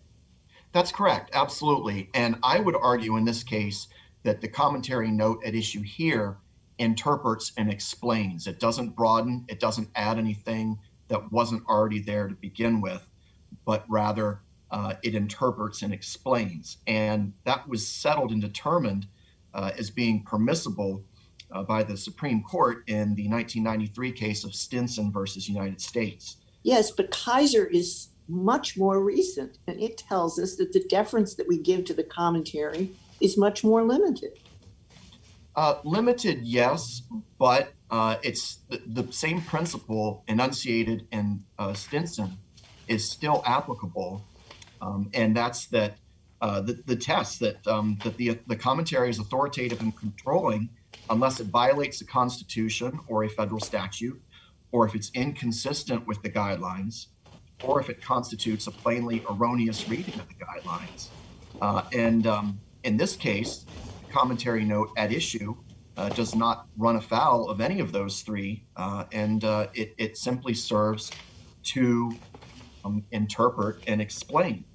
A case that I think strongly supports the government's position in this case is the Fourth Circuit case, 2018 case of United States versus Allen. In Allen, the court addressed the same question: is commentary application note 1 of 4B1.2b of the guidelines authoritative and controlling? And the Allen court said yes.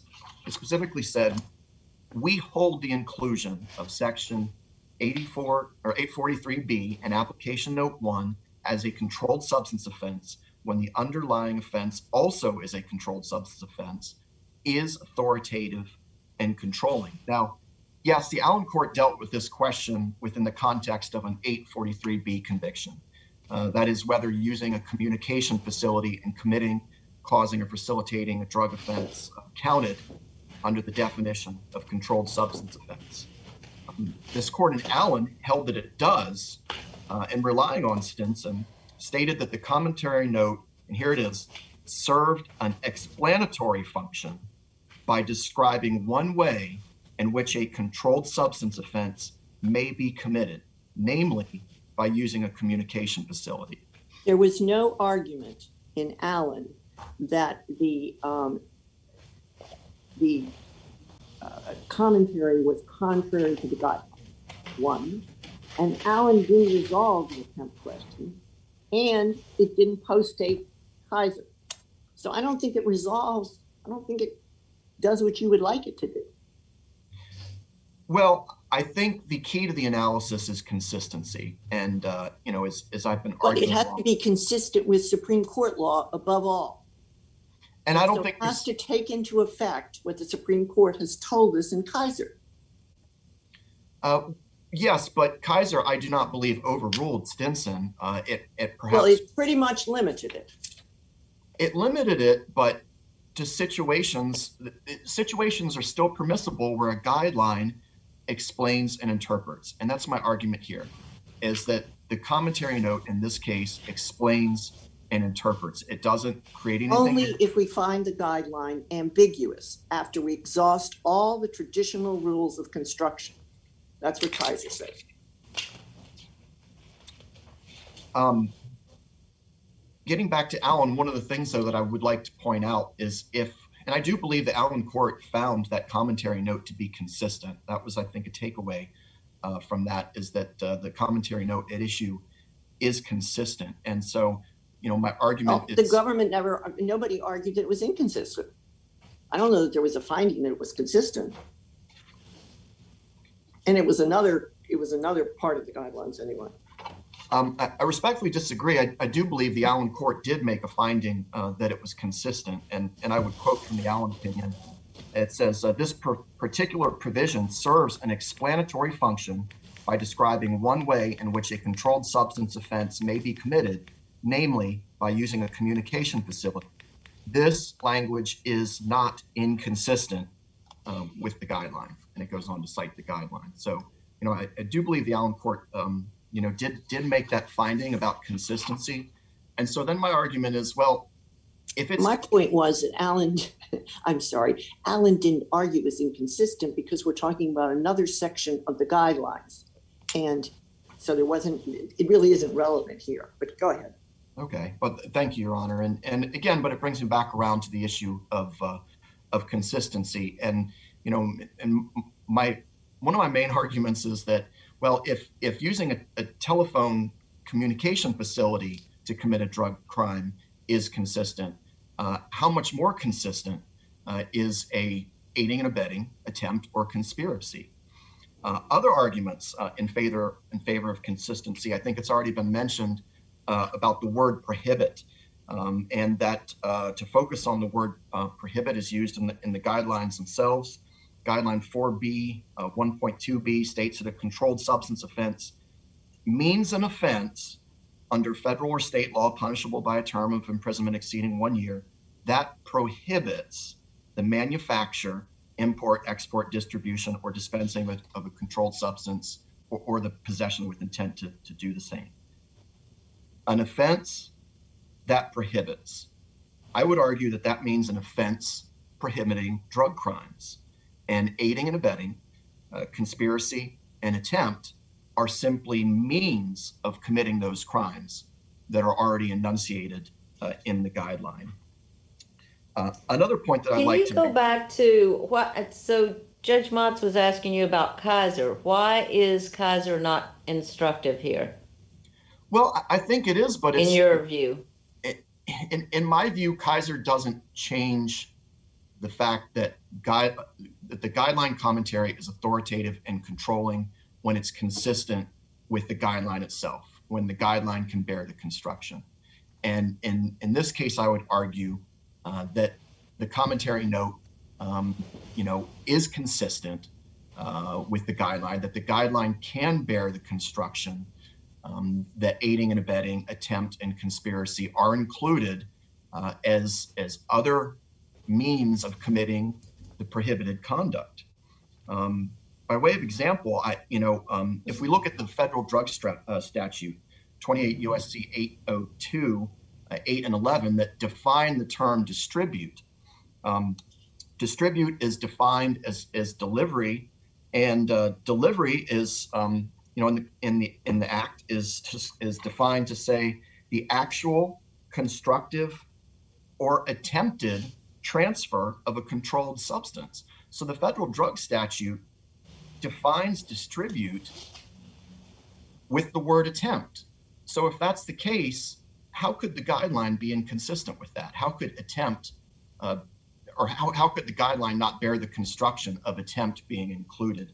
Mr. Hellman, aren't you sort of somewhat undermining Kaiser, because you're saying it can bear that, you really talk about it can bear that addition as not being inconsistent, but Kaiser says, no, you don't get there until you look very carefully at the structure, the history, and the purpose, and you don't need any aid if that's clear. What you're saying is, no. We can add something as long as the addition seems to be consistent. But that's what Kaiser is saying. There's a different view of it. You have to look at it. Why do we need it? You can avoid all of these problems if we just simply do what Congress said. It's only when what Congress has said is not clear, it needs help. But if the statute and the text needs no help, we don't need aid by an addition. So this is more addition rather than clarification, isn't it? No, Your Honor, I disagree. I don't think that this is addition. I think this is an explanation and an interpretation of what the guideline already says. It would be one thing if it was adding in a completely different offense, but these are, as I've been saying, simply different means of committing the exact same prohibited conduct. Other arguments in favor of consistency is that the text of the guideline itself doesn't expressly exclude these crimes. And this is an argument that was embraced by some of the courts that agree with the government's position in this matter. U.S. versus Piper in the First Circuit, looked at the fact that the guideline doesn't exclude these crimes and said, therefore, it can't be inconsistent. Also, the Seventh Circuit, which just very recently doubled down on its acceptance of the government's position, I think just in March of this year, in U.S. versus Raup, it also embraced the argument that there's no inconsistency because the guideline itself does not expressly exclude attempt, conspiracy, and aiding and abetting. As I've argued, Congress clearly knew what in-court crimes were that relate to drugs, correct? Yes, well, presumably. But I won't tell them you said that. We certainly they did, because there are many drug conspiracy crimes that existed here for the guidelines, but they chose not to. And what happened to the rule of lenity? I mean, I know it's an archaic term now almost, but I think somewhere it still exists. You don't try to find a way to shoehorn something that's not there. Congress decided they're not there. Well, Your Honor, it's difficult for me to say what Congress knew or didn't know. I mean, I can tell you that aiding and abetting which I would argue aiding and abetting is not even an inchoate offense, Right. because it requires a completed act. But those three offenses actually were in the commentary notes going all the way back to 1987. So I think there's a good chance, for whatever reason, perhaps the Sentencing Commission maybe didn't get it amended in time, or who knows what the reasons are, but they clearly wanted everyone to understand that these offenses, aiding and abetting, attempt, conspiracy, were meant to be included as part of the definition. What do you mean they understood it? I'm sorry? Why did clearly understand it? What makes you say that? I think because of the simple inclusion of the commentary note itself. But the only power that the commission has is the power that Congress has given them. They don't have power to make new laws. Congress makes the laws, right? Yes, Your Honor, that's correct. But so I think that there are, in the cases that have rejected your position, there have been real questions about separation of powers. If we would go your way, we would be allowing the commission to make a new law. That's not its role. Yes, Your Honor, and I do appreciate the concern about separation of powers. To that end, I would say, for one, the guidelines are not mandatory. So I think there's some protection there.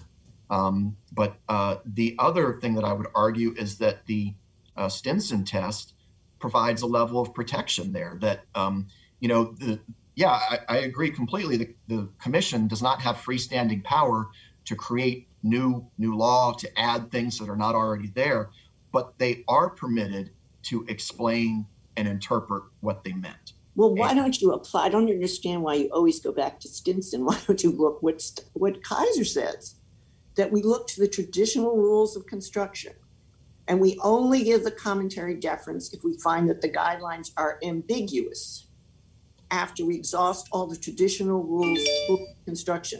What is ambiguous about the guideline here? Well, I think the simple fact that there's a circuit split shows that that doesn't mean it's ambiguous. I think look at the guideline and tell me what language in the guideline is ambiguous.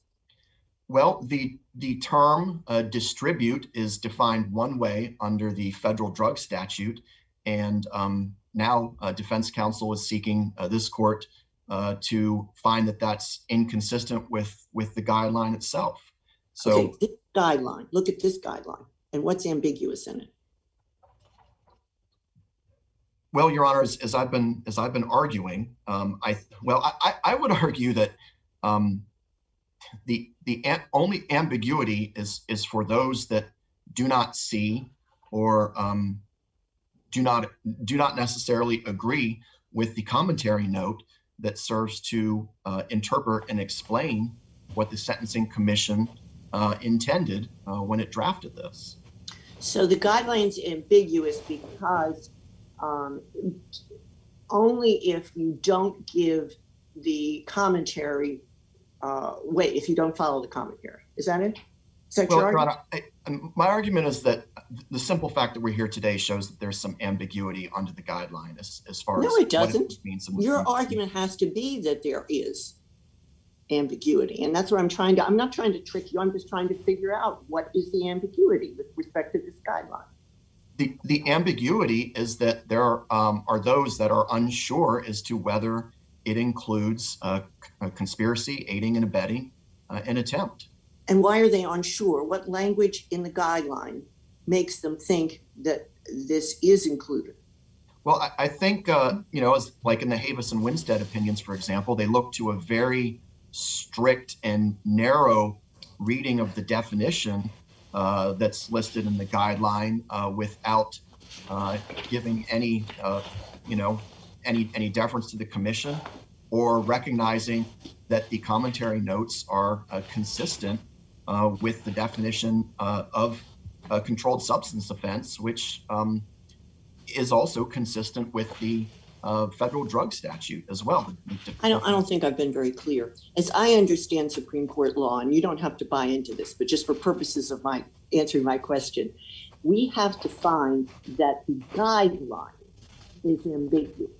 So what I'm asking you is not what other things are, but what portion of the guideline is ambiguous?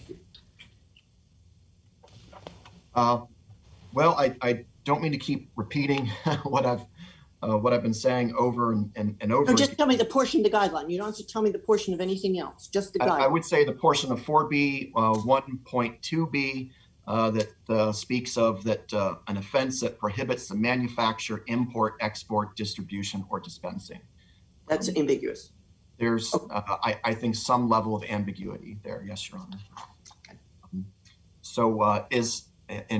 I certainly appreciate the give and take on that. I've got about 1:30 left here. Unless there's any other questions on that, I would like to get to the sentencing arguments that were addressed a moment ago. Are there any other questions before I move on?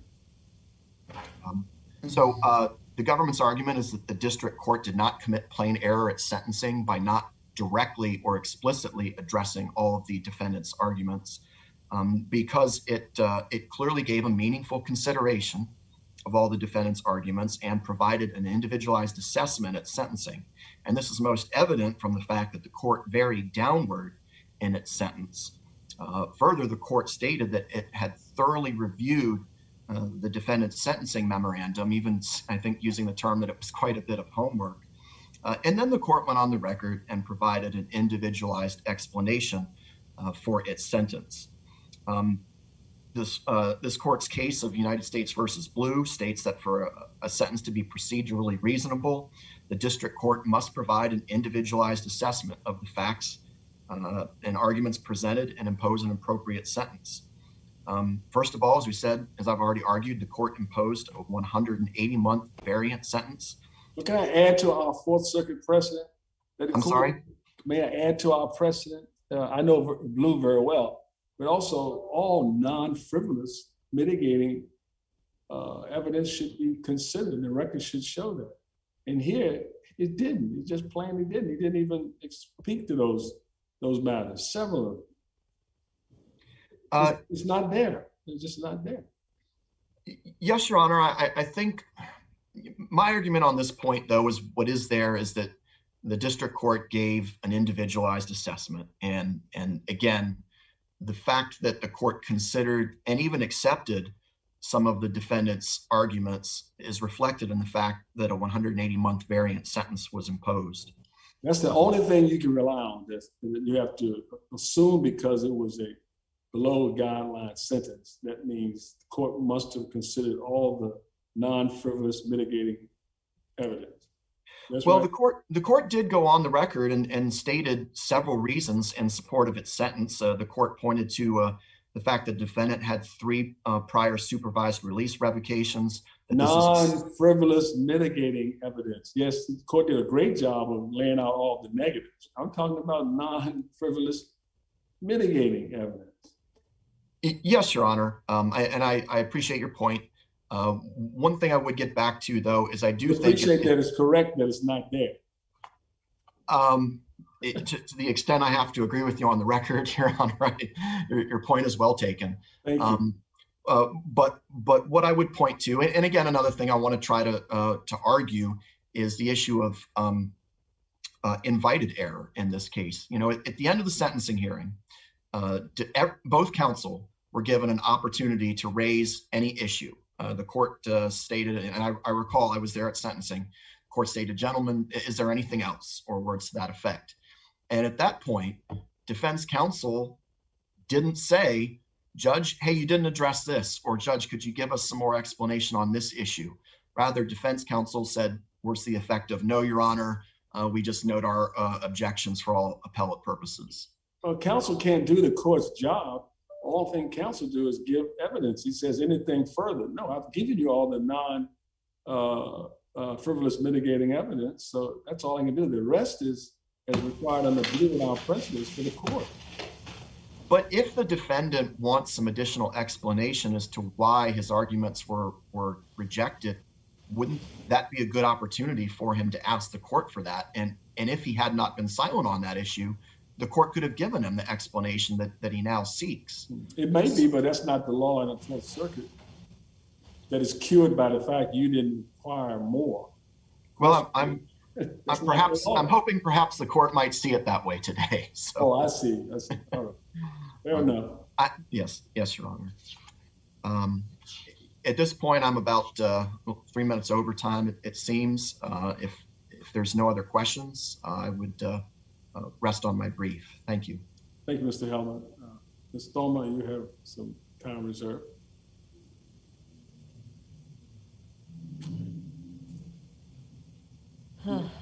You're muted. Thank you, Your Honor. I think that this court has done a fantastic job of distinguishing. Okay, Alan. you're not muted anymore, but I still can't hear you. We'll get there. Thank you for the court's indulgence. I think that this court has done a fantastic job of distinguishing Alan, but I just would like to say a few words on that subject, which is that, you know, Alan, first of all, it did specifically address a different part of the commentary, sure. And also with respect to attempt, unlike 843B, attempt does not include all the elements of the completed offense. It's easily distinguishable on that basis. You must have a very low voice, which is so lovely. sorry. Sort of ramble at the end. Yeah. Attempt, unlike 843, I'll talk a little bit slower. I think that might help. Yes, thank you. Unlike 843B, attempt does not include all the elements of the completed offense. So it's very easily distinguishable on that basis as well, and on a third basis, which of course is Kaiser. And at the time of Allen, we were all operating under the assumption that the commentary could permissibly explain, and this is a quote from Allen, even unambiguous guidelines. That was the understanding at the time. And of course, the Supreme Court recognized in Kaiser that its guidance in previous cases had been perhaps a little bit conflicting, a little bit unclear, or differing from case to case. And so they clarified that before this court gets into any consistency analysis, before it can ask whether the commentary is consistent with the text of the guideline, it must make a step one finding that the text is ambiguous first before it can move to step two. And that's just a step that this court has never taken because it was never previously required. So we think that that's very easily distinguishable. I also want to briefly address the rule of lenity, which Judge Gregory raised. There, at Nazir at 177, Judge Bibas also in his concurrence emphasizes that, you know, it's one thing to say that we should defer, particularly with respect to an agency's interpretation, but in a civil case, that's a different issue. When we're dealing with, as we are here, a criminal case that concerns the loss of liberty, there's no instance in which the rule of lenity applies, you know, more than it does here. So I would just agree with that point and add that. I also want to add that the government's point about 802.8 and 802.11, that's not novel. That's not something new that's just being raised to this court for the first time. This has always been the government's argument, and the DC Circuit expressly rejected that in Winstead at 1091-92, explaining that, you know, the text of 4B 1.2 says exactly what it means. And that does not mean that we should then go looking off to other statutes once and twice removed, even from 841. We're not asking, how does Congress define federal distribution? We're asking, how does the guideline define the generic offense? And those are different questions, and one does not answer the other. Lastly, I think that this panel isn't bound by any prior precedent for the reasons that we stated, and I don't think that that's changed. But if this court has any further questions on that point, I'd be happy to answer those.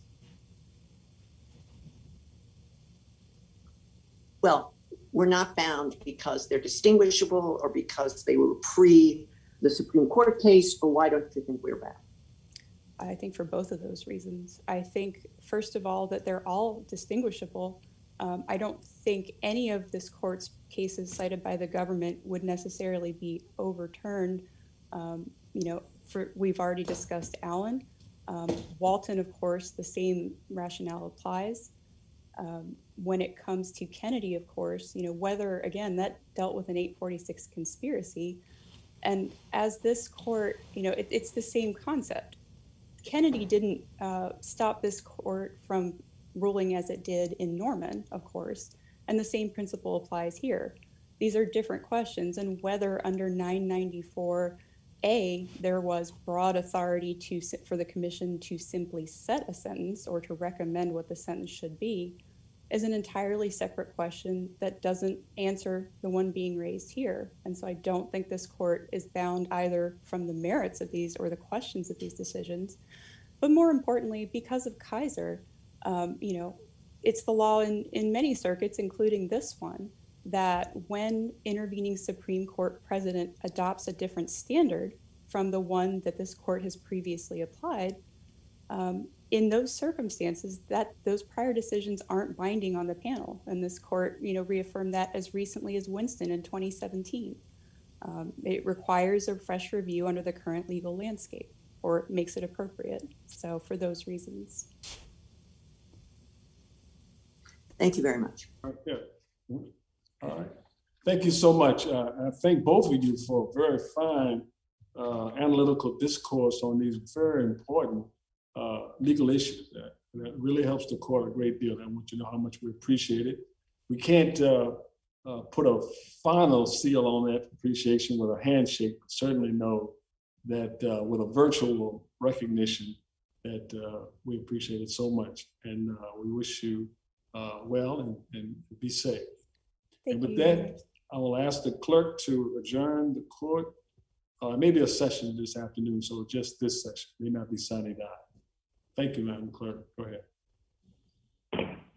This honorable court stands adjourned until this afternoon. God save the United States and this honorable court. Okay, counsel, I'll be removing